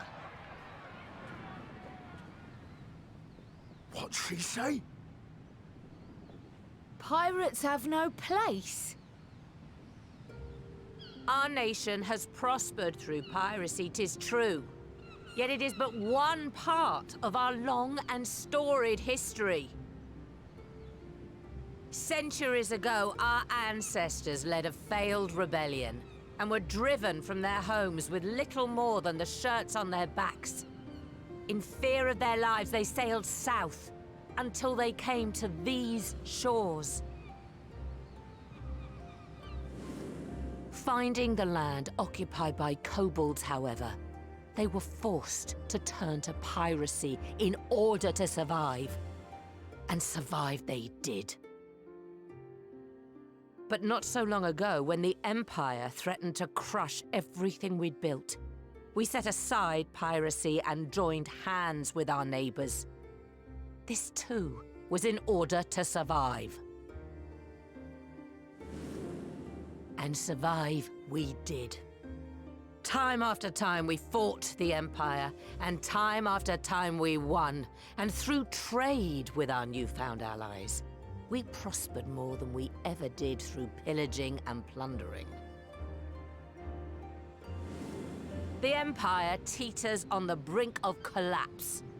Ere long, provinces like Wurlit and Bosnia and many others will regain their freedom. When they do, our matchless fleet will lead the world in a new golden age of commerce. The tides favor us, and the ocean beckons with her vast bounty.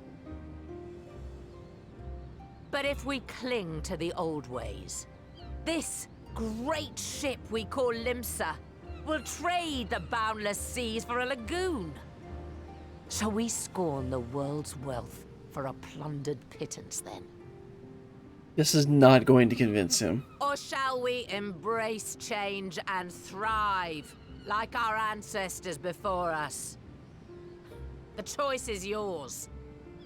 But if we are to prosper in the coming age, the whole of Vilbrand must become our ship, and a Kobold and Sahagin our crewmates.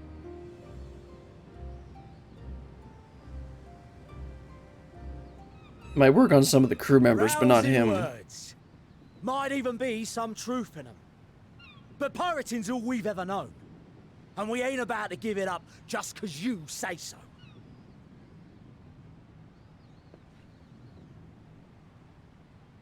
Still, we're all the Mincins here and no one wants a war. So where does that leave us? Long before you became Admiral, I heard you was captain of the League of Lost Bastards. That true? If so, you'd know how we pirates settle our Yep, differences. this is where I thought it was going.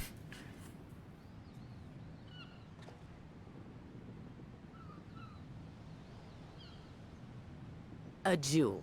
Yep. Very well. As Admiral of Limsa Laminsa, I accept your challenge. I mean, that would be an easy way to get rid of him. So I get the feeling at least some of the crew is going to go along with what she wants. Plus, I don't doubt that she'll win. Unless he, like, cheats somehow.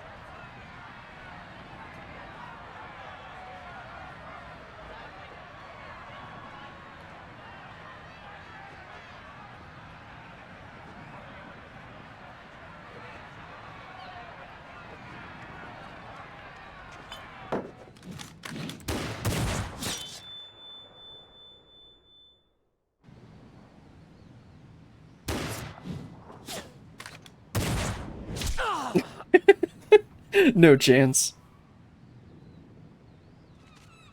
This ain't over! Not till one of us is dead! Finish the job! Or I will!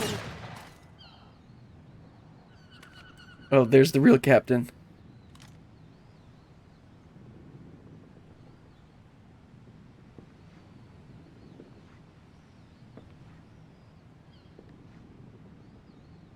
It's the captain! Captain Ilfir! Ye fool! 'Twas over afore it began. Captain! Seems the whelps have been yapping while their master was abed.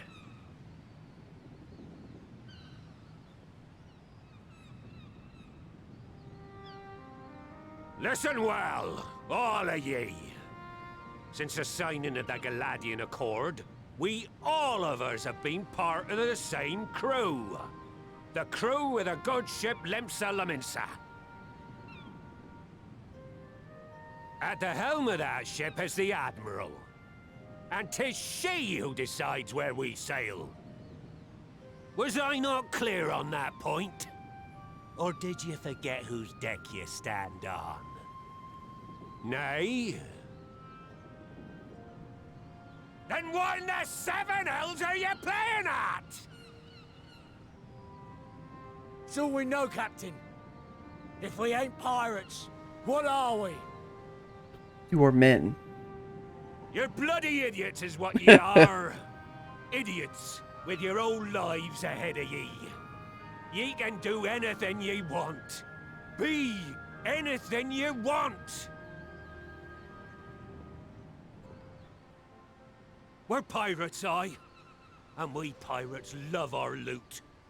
But that ain't our first love. Our first love is the sea. The sea! And what she brings us. Freedom! Is this One Piece or something? So hold fast to that. Let the brine-crusted husk that stands before you now be the last of them as knew naught save out of steel. And make of yourselves a new breed of pirate!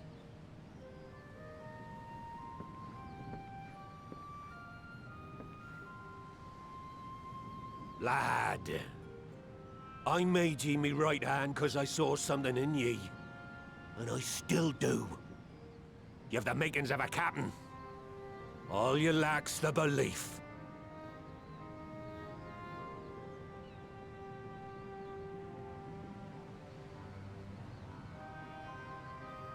Well now, it seems we're of one mind after all.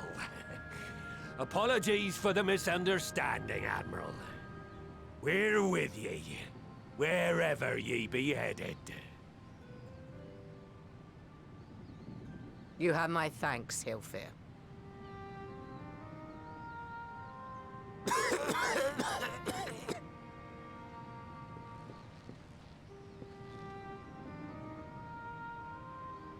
Your choice of dueling pistol did not escape my notice. Good old Annihilator. Ender of many a proud pirate's voyage.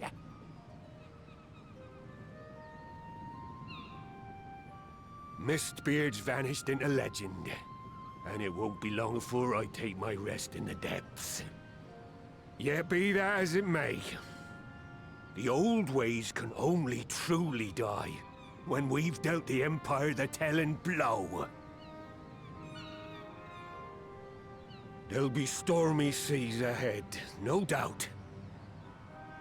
But I'm trusting ye to steer us through to the other side.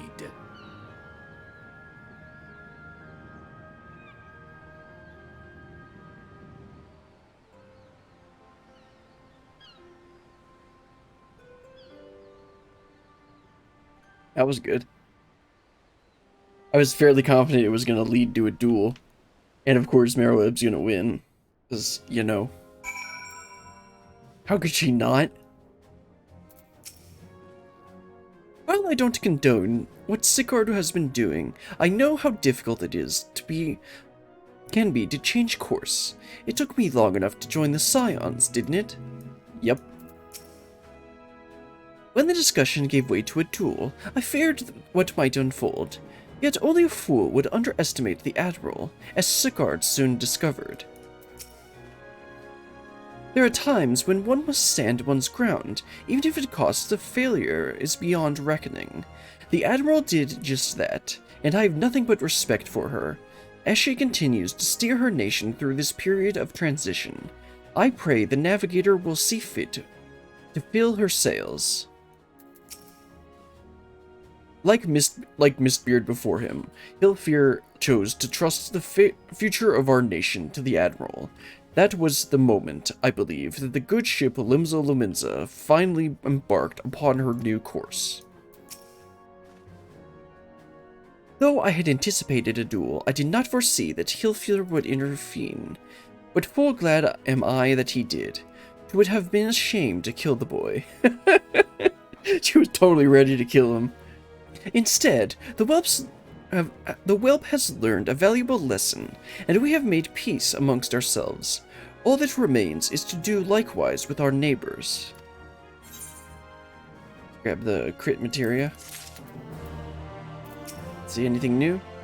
Yeah, same thing. Dr. Merylweb, the great ship of Vilbrand. For the first time in a long time, Merylweb's course is clear.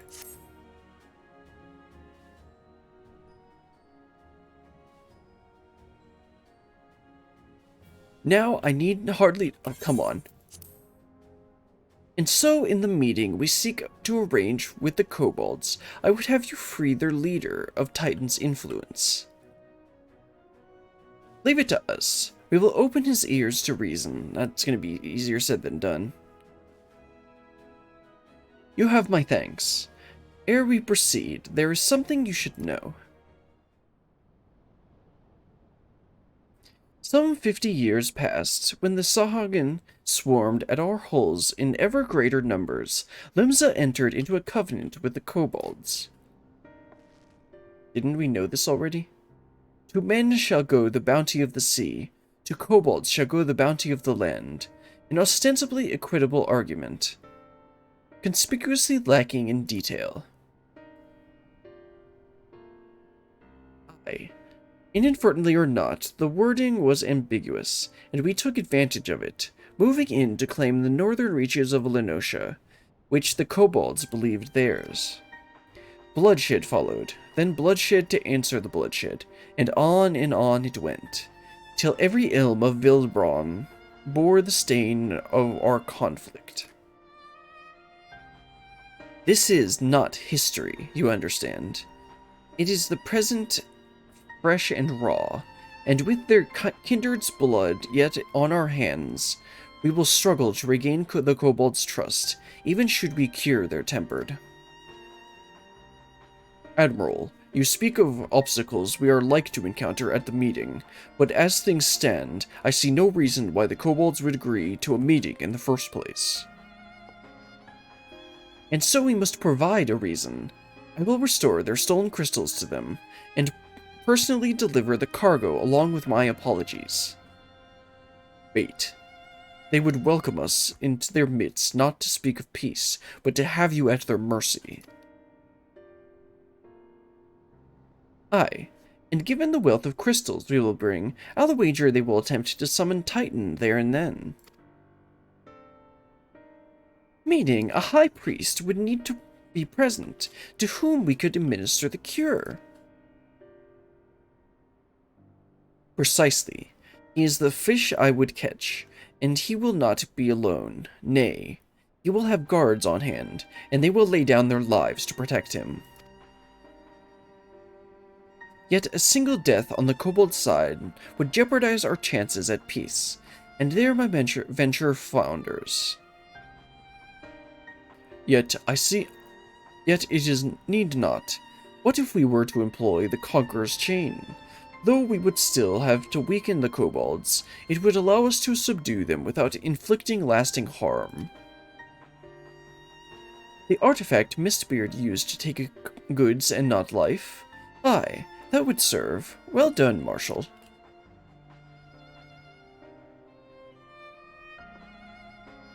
So friends, what think you of our strategy? The effects of tempering are cumulative,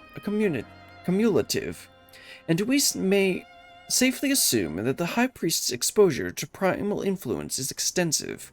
It will therefore take a great deal of ether to reverse its effects, not to mention time.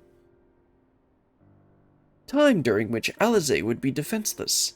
Even should we all look to her protection, I am not convinced we could keep an entire army of kobolds at bay. Sir, do you not realize that I am here? Well, I'm happy to take that risk. It's not as if we have any other choice. Besides, it's what Tesleen would do, and had I not followed her example, we wouldn't even have a cure for tempering, much less a chance to bring peace to Vilbrand. So, I'm going to cure that priest, or die trying. I believe you in Alisaie. There must be another way. Now, let's be positive.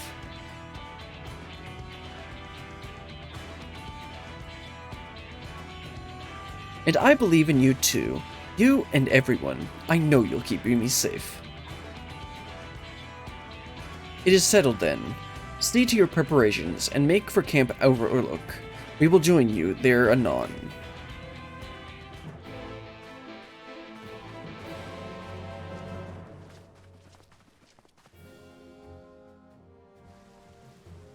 Well, let's head on up to northern?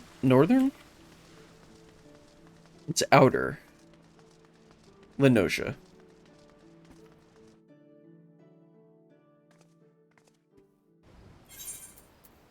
Let's see, western, upper, outer. Go to Camp Overlook.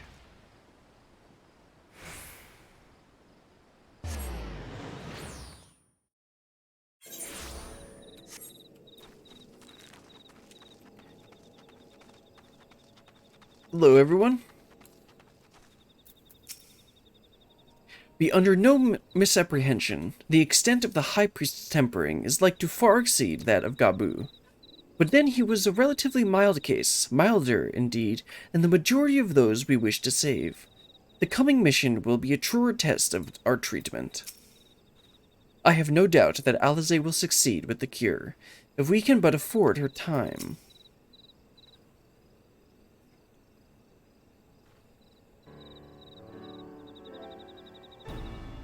Alphanode wasn't lying when he said I'd be defenseless, so I'm counting on you to give me all the time I need. Our sole purpose will be to keep you out of harm's way, so leave that to us, and focus on your own task. Indeed, and should you want for ether, you need only say the word.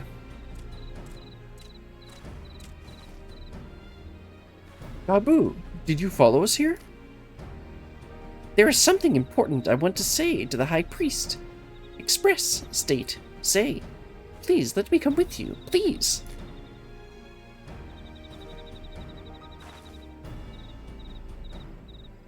I'm sorry, but it's too dangerous.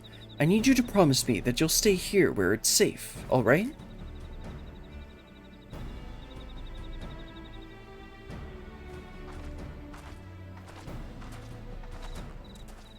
My apologies for the wait. It took time, but we have secured our audience. All unfolded as expected.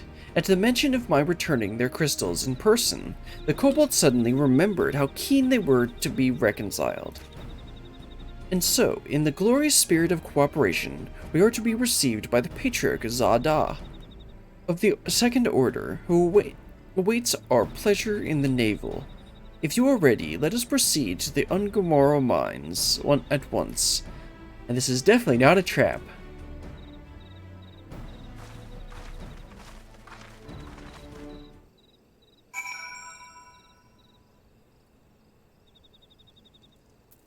Well, let's head on over to the mines. To the totally not a trap. I mean, we already established that it's a trap. But we're gonna try and use it to our advantage.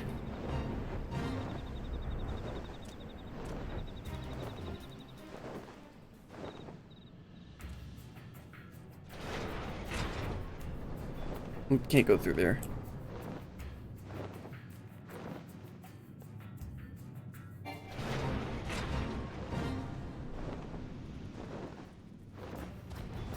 What? Hold on, I thought you could go through that. Oh, there it is.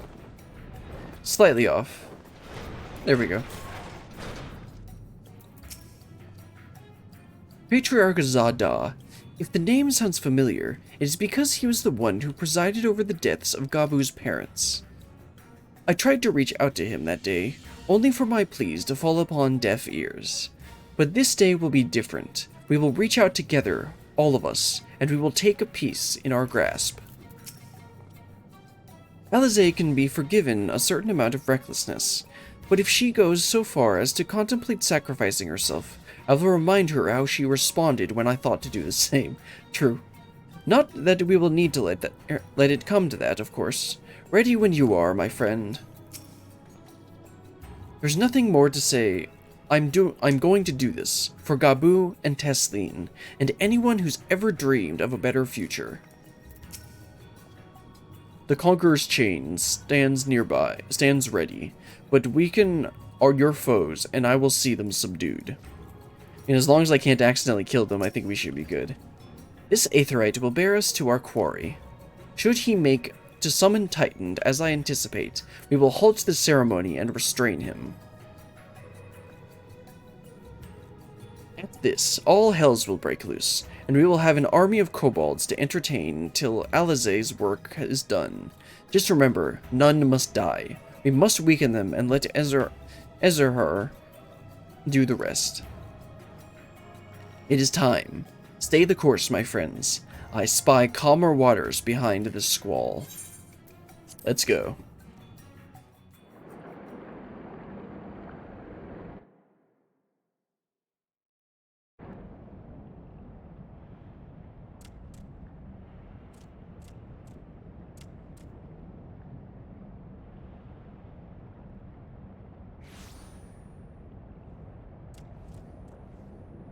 You know, if we have to fight Titan again, then whatever. Oh, they still got the parents there, really?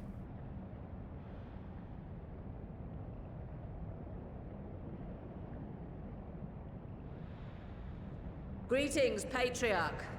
I am Merlwib Blufisvin, Admiral of Limsa Laminsa. I come before you to offer my sincerest apologies for the many wrongs committed by my people against you and yours.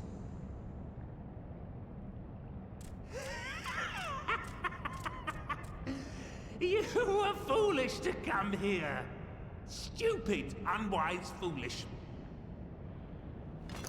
The Great Father shall have your souls for your folly. Well, everything's going as predicted. Aye, just as we thought.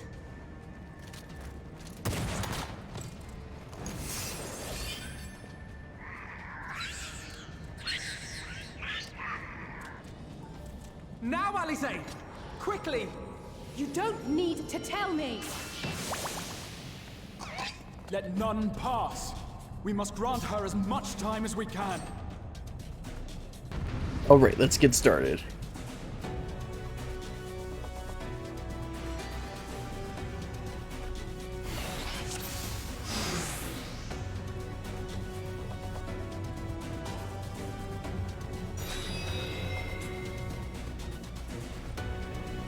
The girl seeks to harm the Patriarch with vile magics. Kill her, slaughter her, slay, kill! We must protect Alizé!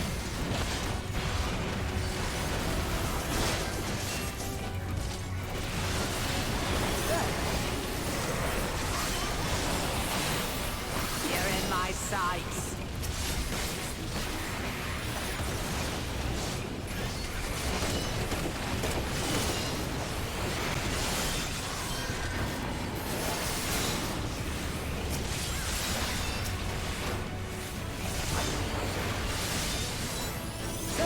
Let's try and actually use my AoE abilities.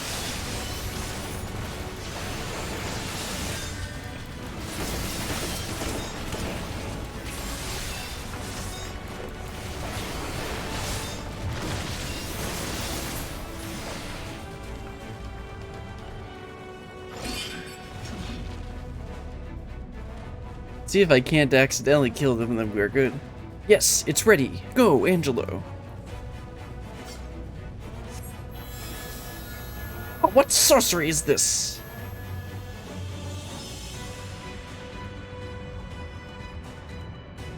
You gotta do that 3 more times. His tempering is too severe. I can't finish the job.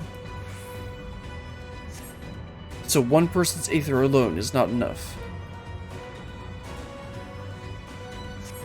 Oh, just what we need. No, I can't attack. You're not alone.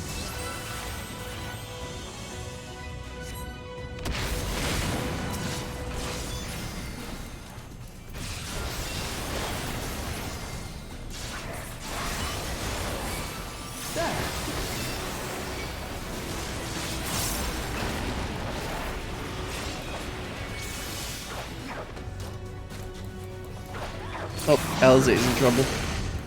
And she doesn't take any damage. Okay.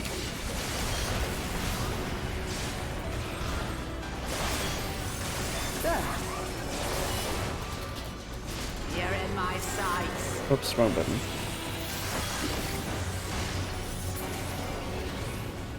Up and out. Let's lend Alize our ether.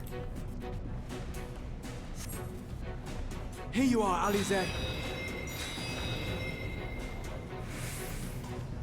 Thanks, you two. I'll give it another try.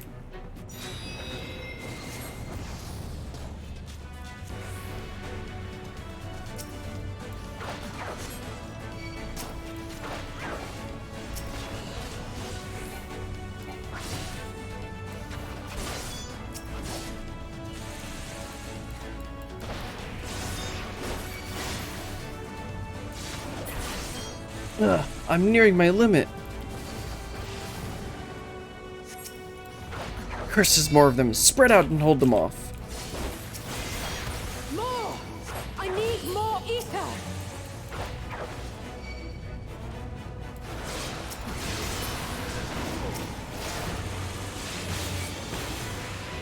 Guess I should have attacked the one that was aiming for Alpha Node. Just a little more! No, I can't defeat them. 7 hells! There's too many! Just you shake it off. Leave this to me! Stand clear, all of you!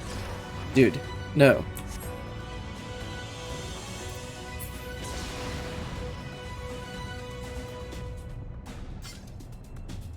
Of all the reckless things, Alize, now's your chance. Alright, please let this work.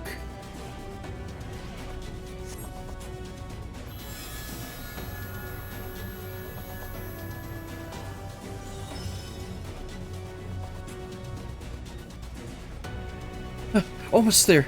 Brilliant, lend me your Aether too. Yeah, that's what I figured it was gonna be.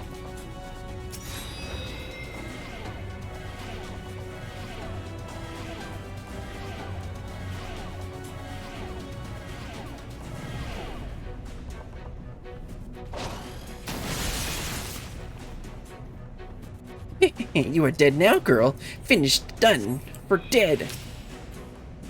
No, you don't. No, Admiral, it's too dangerous. I made my decision before I came here. No matter what it costs me, Limsa will have peace.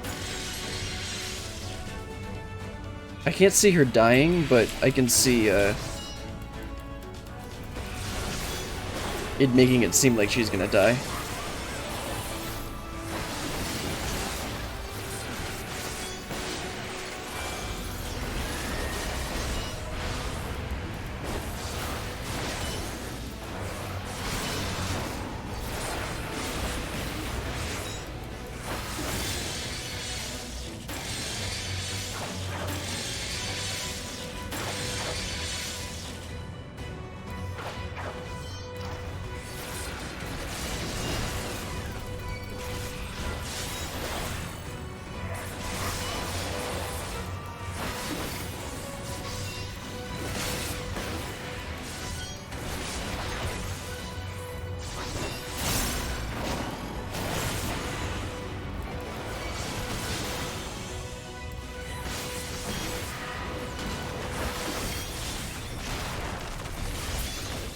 There we go.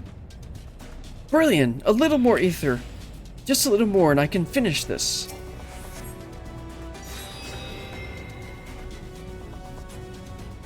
Thank you.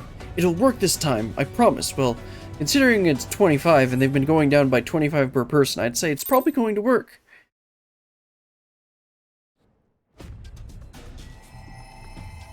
Yes, this will do. Here I go.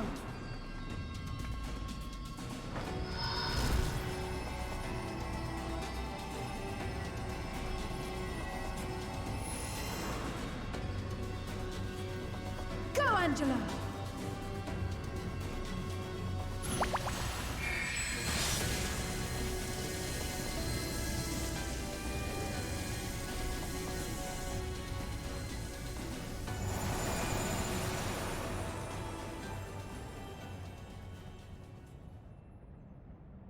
Well, did it work?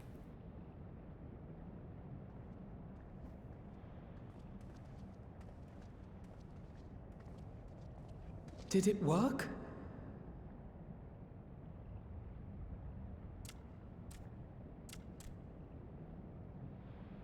What?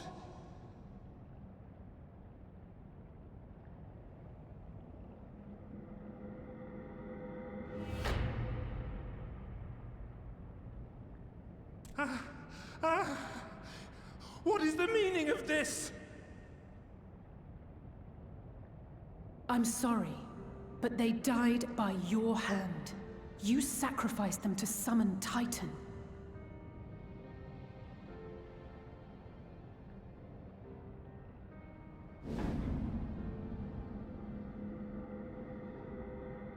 This isn't gonna play out like we wanted it to. It's gonna go insane or something. No, no, no!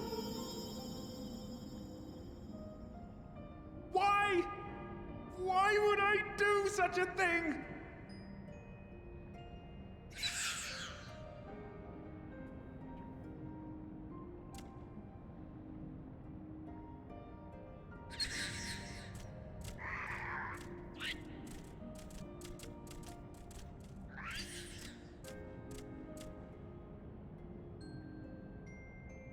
Would that there were a cure for the victims of the Tempered.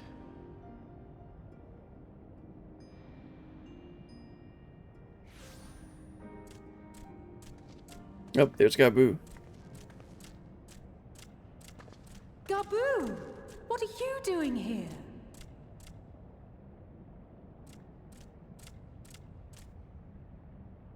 Patriarch, please listen to me. Hear, heed, listen.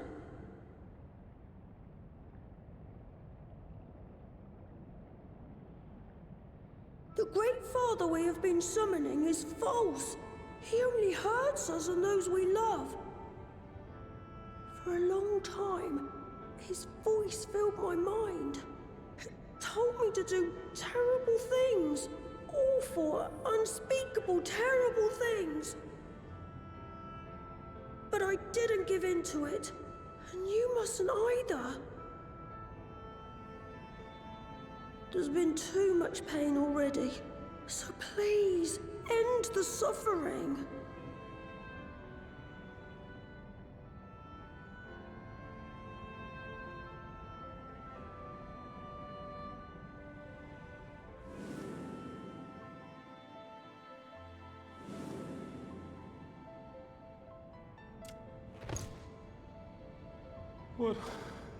What have I done? We share this child's desire, Patriarch.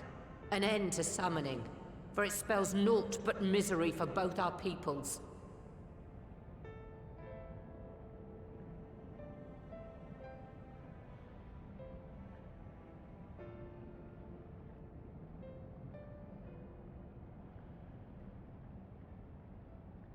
For many long years, man and kobold have feuded over territory, pillaging and perishing for the earth beneath our feet.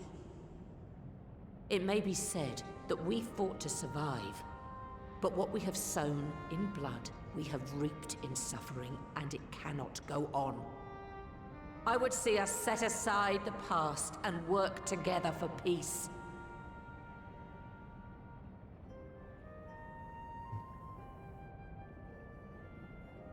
It was wrong of me to hurt my own in the name of the Great Father. Sinful, evil, wrong. But that doesn't mean there can be peace between us.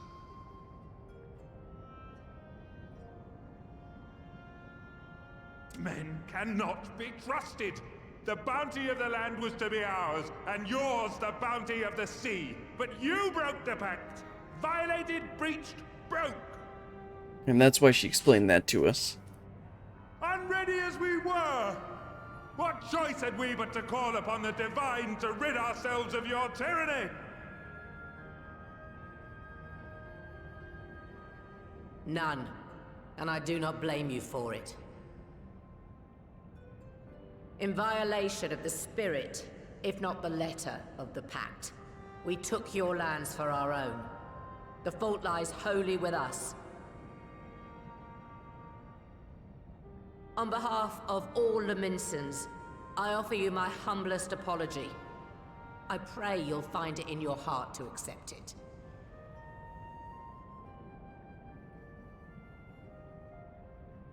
Yet I know an apology alone will not serve to make things right. So, we will revise the pact to leave no room for doubt. And any who violate it shall face justice, swift and certain. No, we won't be fooled. Not again. You can understand why he's like this. Please, hear me to the end. Fleeting though it was, there was a time when man and kobold abided together in harmony, in cooperation.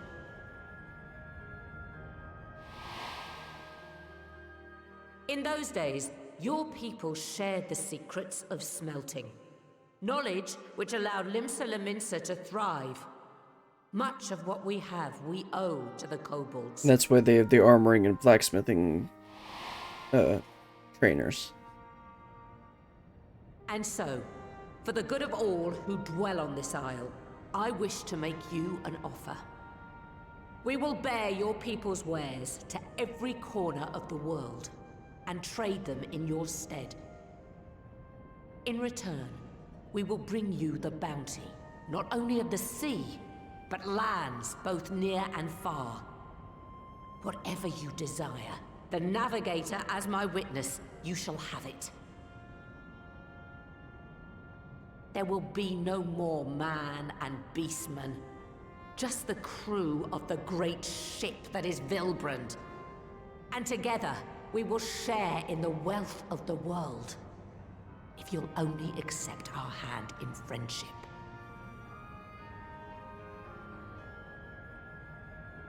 We want to believe you. We truly do. But we believed you before and you betrayed us. Fooled, deceived, betrayed us.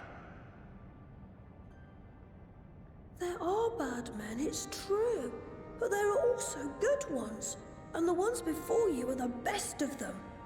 They were always kind to me. Caring, nice, kind, and I trust them with my life.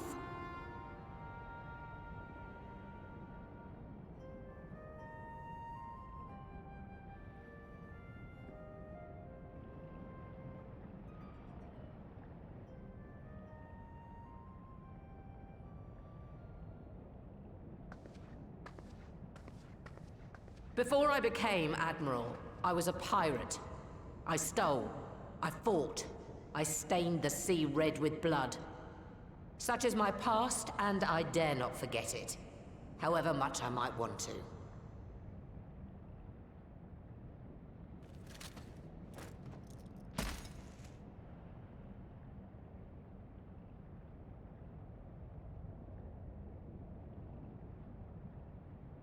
That is death penalty. The pistol I used to pass judgment on my own sire when he fell thrall to Leviathan and betrayed his comrades. It's loaded. If you were to point it at my head and pull the trigger, I would most assuredly die. Oh, man. Though it isn't much, my life is the single most valuable thing I possess. If it will suffice to atone for past wrongs, take it. A single bullet to annul the old pact, and my blood to write it anew. What comes after, I entrust to this man, my second in command. I know that he will do his utmost for the happiness of all who call Vilbrand home.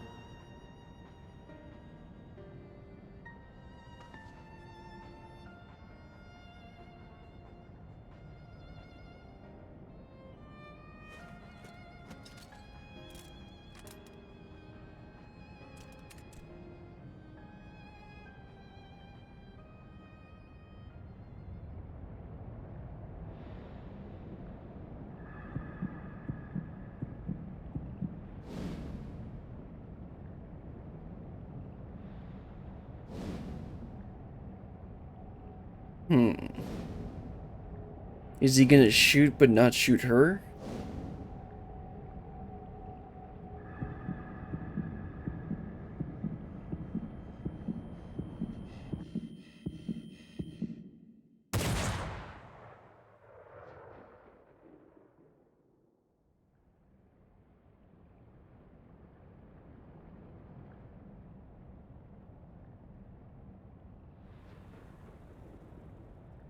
Yeah.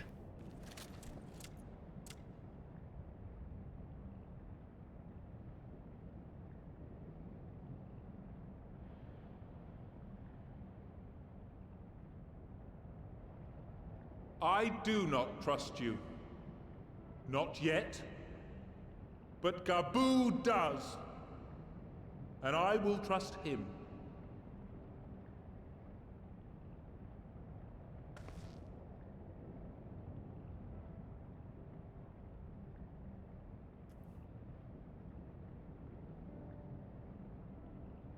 We want you to know that we respect your faith. There's nothing wrong with giving thanks to the land which sustains you. But summoning is different. Should you hear of anyone who would attempt it, we ask that you appeal to their better judgment, or failing that, seek our aid. We're always ready to help. Many and more of my brethren are yet enthralled to the Great Father, just as I was. If you could free them too, I would be grateful. Appreciative, thankful, grateful.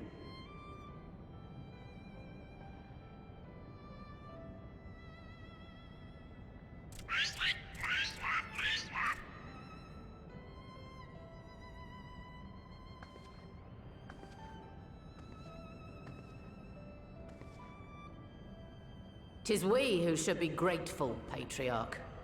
I thank you for affording us this chance.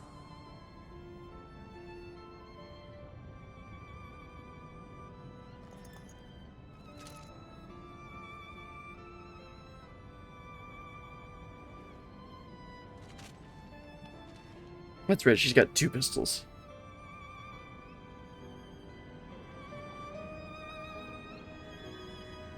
Ooh, that was good.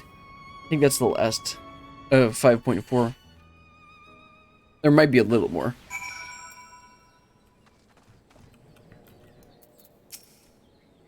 I'm so glad we could sway the Patriarch. Convince, persuade, sway. Thank you for making it possible. Thank you. The treatment may have restored the Patriarch to his senses, but it was the Admiral and Gabu's words that touched his heart. This moment belongs to all of us, Brilliant. We couldn't have done it without each other. It has taken a long time, but the dream of a lasting peace with the kobolds may soon become reality, and it is all thanks to Alizé.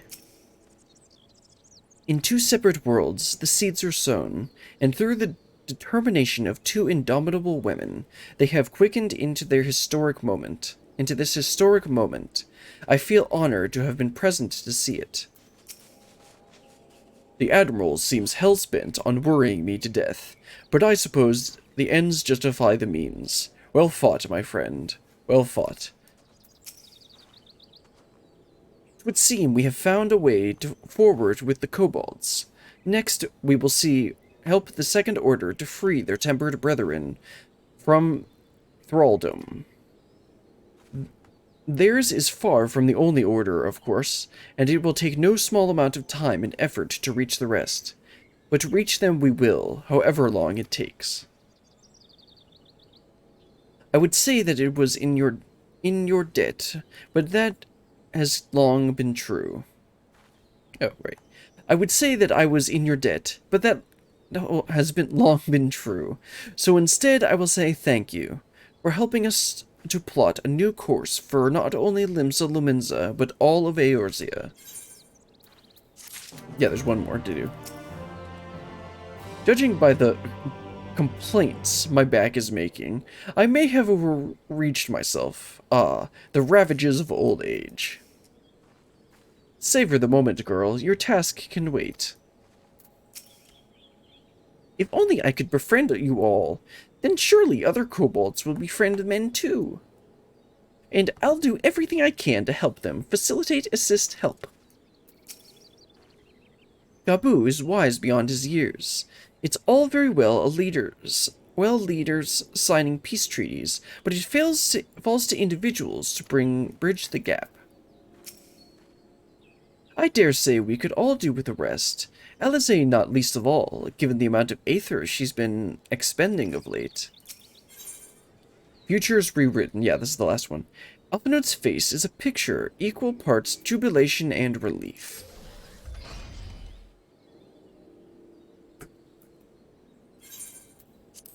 Disable auto advance until I know it's... Right. Nope, it is. Let's return to the Rising Stones. Return to the Waking Sands. I mean, Rising Stones. The Waking Shores? No.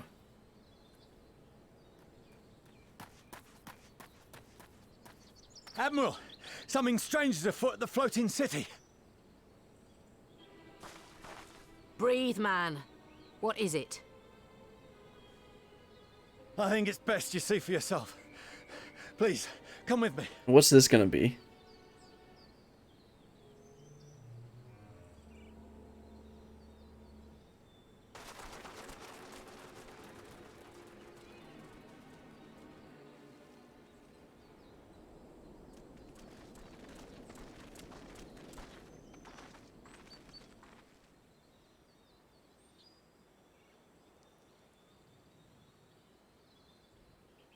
What in the world is that?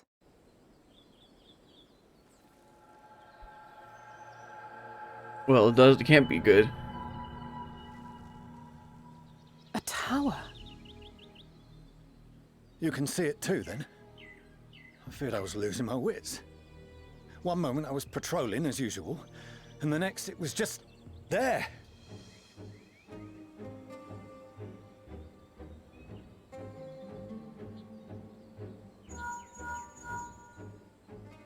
Yes? This is she. I am. I'm looking at it.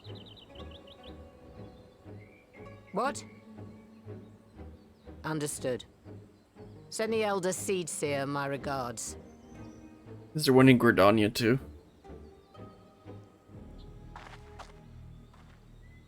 The communications officer. It seems this isn't the only tower. They've sprung up all across Eorzea.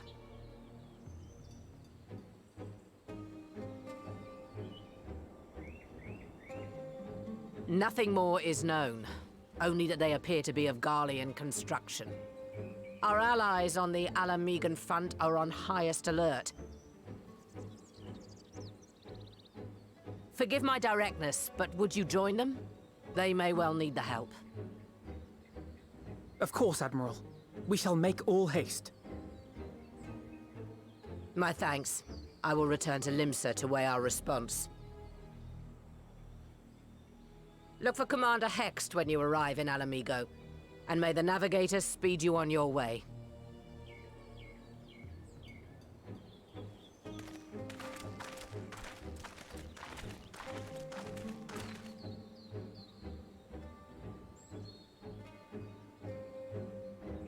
Well then, I mean, it looks a little more sinister than just Garlean stuff.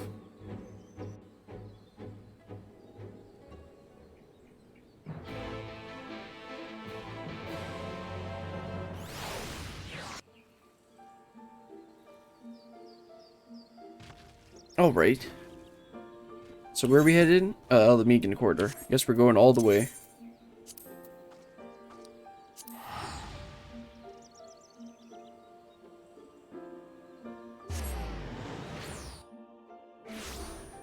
Oh, right. Yep, right here.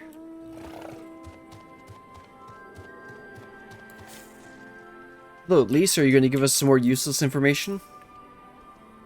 It appears to be business as usual inside the city, but Lise will be able to tell us if there's been any developments without. Ooh? Don't worry. He's with our Maelstrom friends, meaning we're free to deal with the latest problem to fall uninvited into our laps. Though it isn't visible from here, the locals report that a tower-like structure has appeared to the south. Well, I mean, I obviously can't see it from here. Alright, Lise, tell us what we already know. Thank you for coming so soon. I'll send for Commander Aldin at once, and we can decide what to do about these infernal towers. Yeah, Rob want to be able to do something. Roger preserved! What? Huh? It can't be. Is that a void scent? The palace! After them!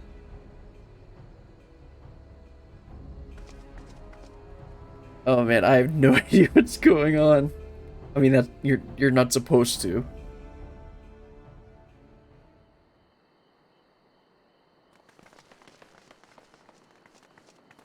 You're here, good.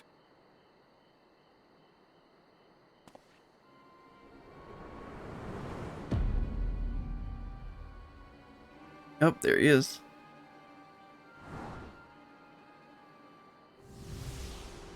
Yeah, seeing that's using Asahi's body. Well, well, well! Oh, right, he gave his to be name. received by such an illustrious cast! Why? Even the hero of the piece is here! I feel quite starstruck. Is that... Asahi? Asahi, whatever. His body, more like. You don't fool us. Oh! You saw straight through it! Anyone would think you dealt with Asians before. Permit me to introduce myself. I am Fandaniel, and may I say what a pleasure it is to finally make your acquaintance. Yeah, what do you want? My, straight to business is it? Suit yourself. It is my intention to recreate the final days. To which end I have distributed a collection of rather ingenious devices, or towers, which will, in time, give rise to the grandest of spectacles. Why? The final days? But it was the Asians who labored to prevent them. You're quite right. Though I would expect no less from one responsible for eliminating my unsundered colleagues. Honestly, the three of them were obsessed with restoring the one true world. As a sovereign individual, however, I never had much interest in such things. I mean, why bother when you're just another sundered minion? Admittedly, Elidibus was not convinced by that argument. But thanks to you, I'm finally free of his incessant nagging. Free to use my powers as I see fit, to fulfill my heart's desire.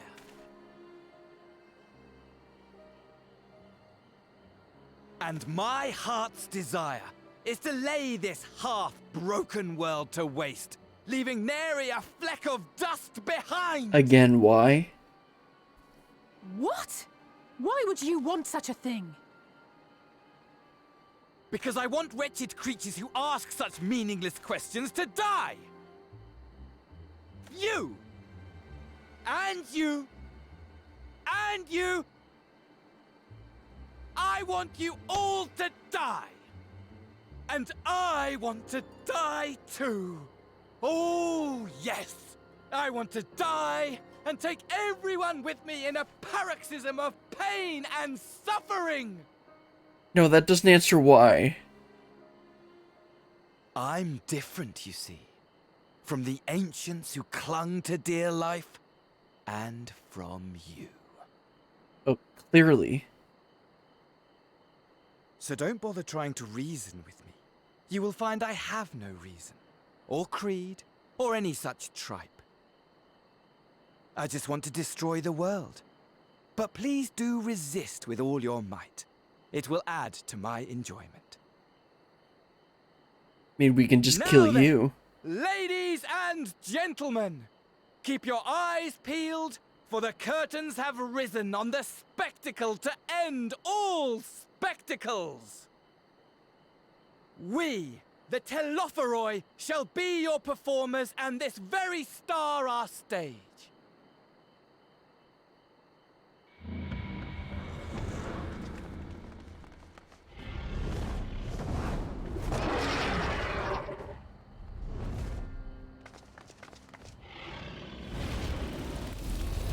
You should probably move.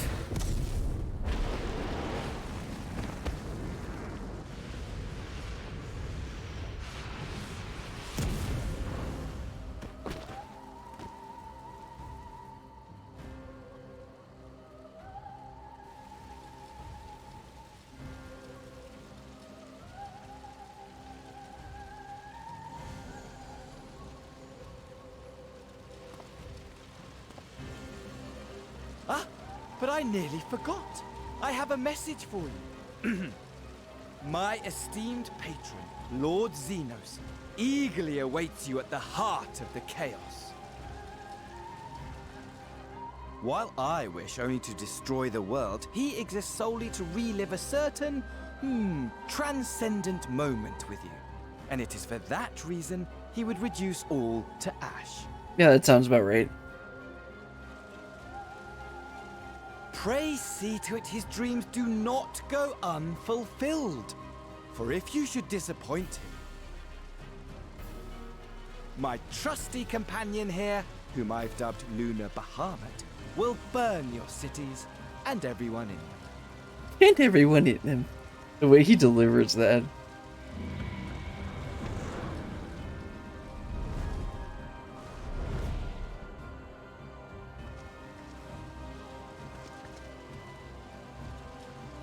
Everyone out! My men will tend to the blaze.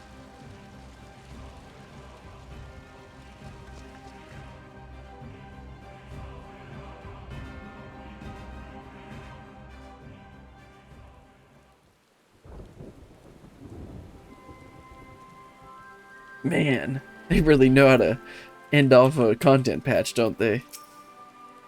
Our scouts report that the Asian and his dragon have left Girabania. It seems that this was purely a social visit, if you want to call it that.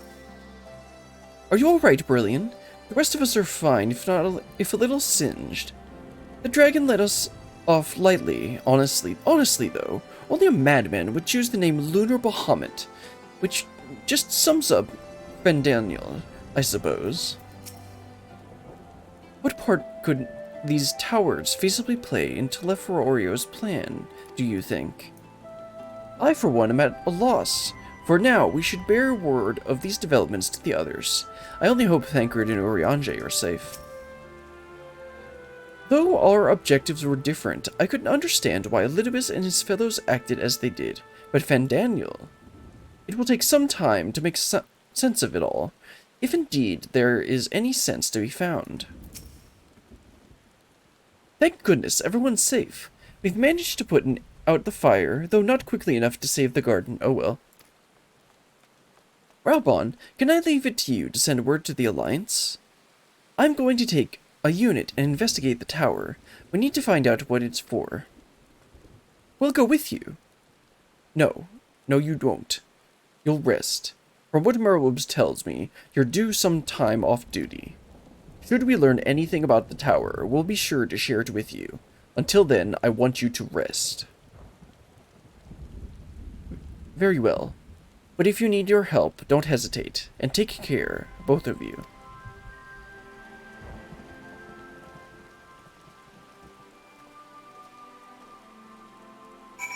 Alright then, let's head back to the Rising Stones and wrap things up.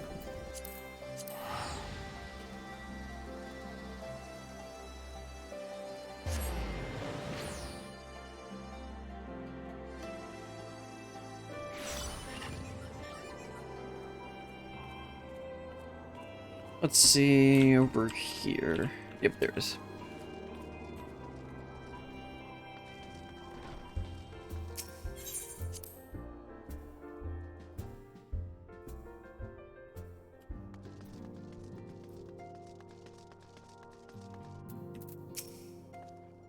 Though my new, or rather old, by which I mean young, Though this body has a good deal more stamina than the other one I wore out in the first, I confess I've been looking forward to a moment's respite. We've had a busy few days, have we not? Y'shtola returned just before us, and it seems she knows about the towers, too. Ah, how good it feels to come home to the Rising Stones. It's here my heart feels most at peace, and my mind the clearest. It would seem we had quite an eventful time in my absence, but I am fully rested now and ready for more. Welcome back, Brilliant. Make yourself comfortable and let me know if I can get you anything. Ah, welcome back too. Ah, you're back too. Good. We've received reports from the Alliance. Since we are all here, perhaps those who bore witness to the events in Alamigo could treat us could treat the rest of us to first-hand account.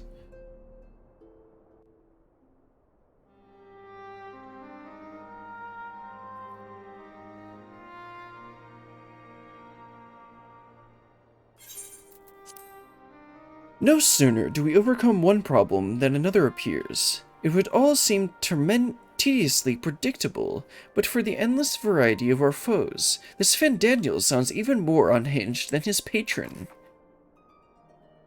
Unhinged perhaps, but no fool. For all his pantomime theatrics, he gave away little about his plot. We know only that he intends to recreate the final days, and that the towers will somehow facilitate this.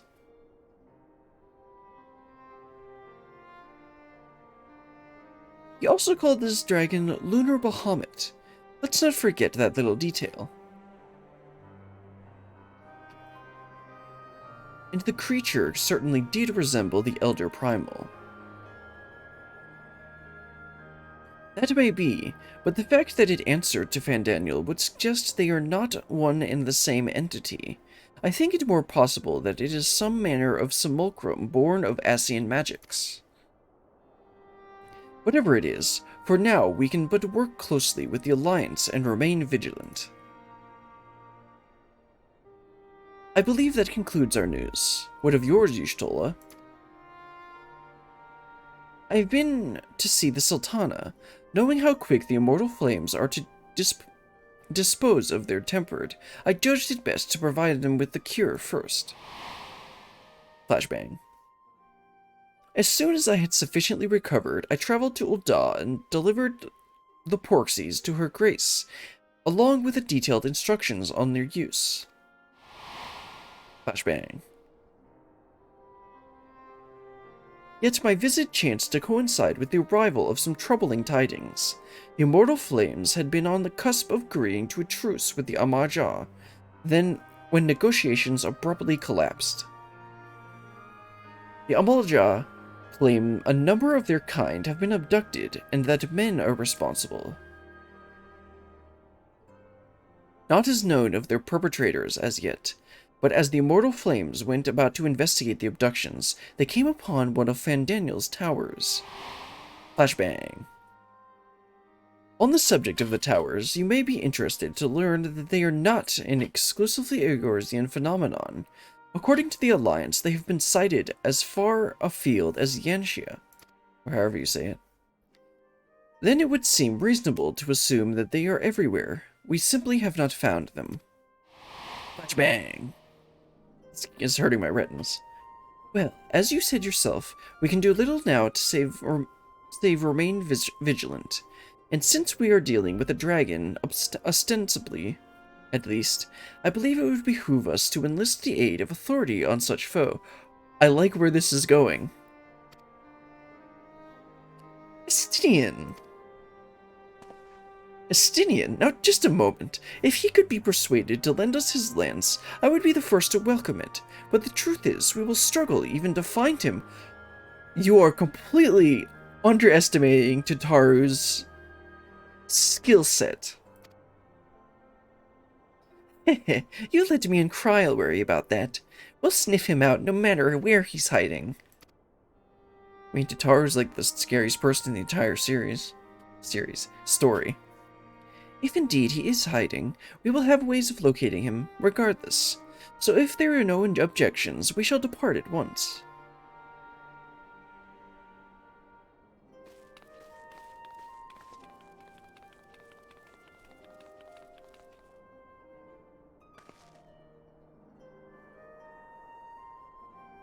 Well, rather than sitting around, I think I might go to each of the city-states and educate them in the use of the porksies.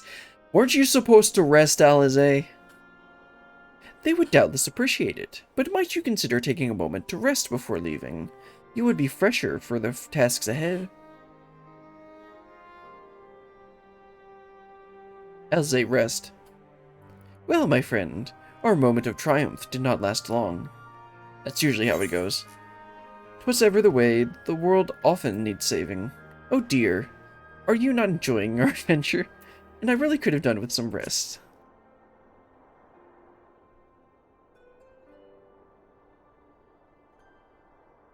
And save it we shall. I, for one, do not intend to allow a nihilistic madman to take us all to the grave with him, not when the future holds such promise. Nay, I will do all in my power to protect those whom I hold dear, just as you have always done.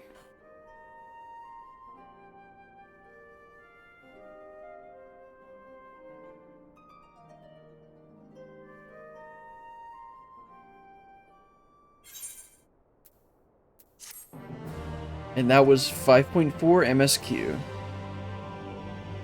It's gonna be another cutscene. Meanwhile, somewhere in the locks.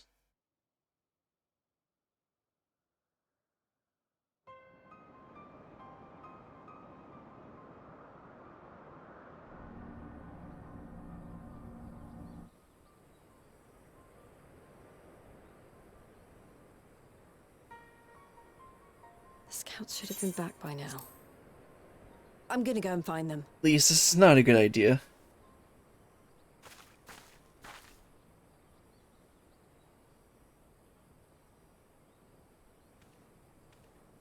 Oh, thank goodness for that.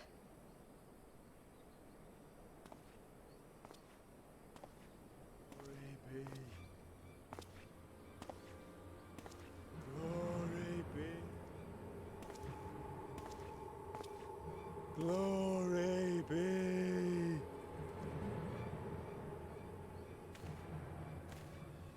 Glory be to Garibald! What?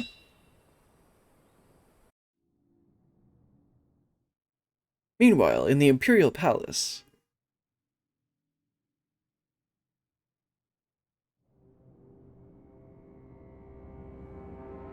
Princess Xenos admiring his favorite toy. Well, second.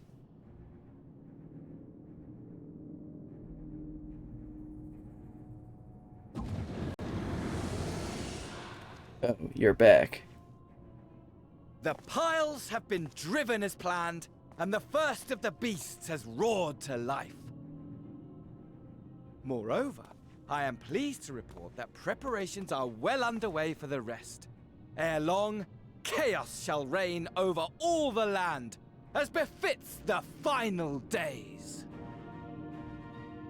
Call it what you will, so long as my friend returns to me, fangs bared and claws sharpened. I care not. Of course, my lord. By strange coincidence, your dear friend chanced to be present when I made my declaration. I took the liberty of informing her that you await her coming, though I confess, I may have singed her a little in the process.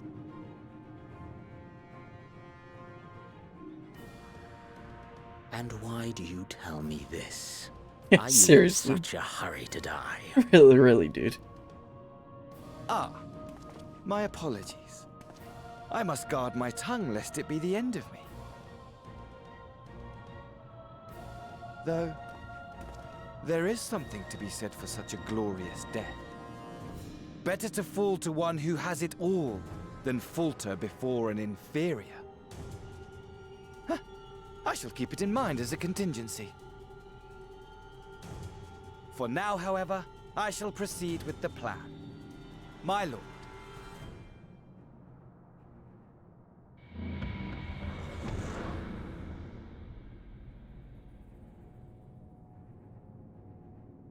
I must find myself a new weapon.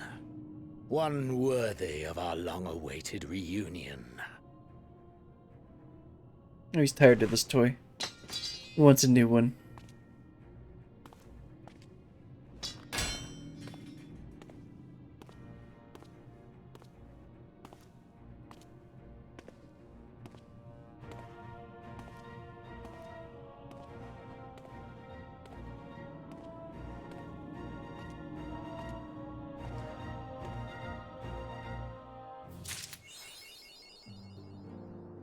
Well, that was 5.4. That was, as usual, it got ended off like some crazy, all crazy and stuff. Well, that's all for today. I'm thinking I need to figure out exactly what we're going to do for next weekend. We're probably going to continue MSQ because I'm enjoying this a lot. I forgot how much fun it is to just read off the dialogue and enjoy the story. Anyway, that's going to be all for today. Hope to see you guys next time. Until then, goodbye.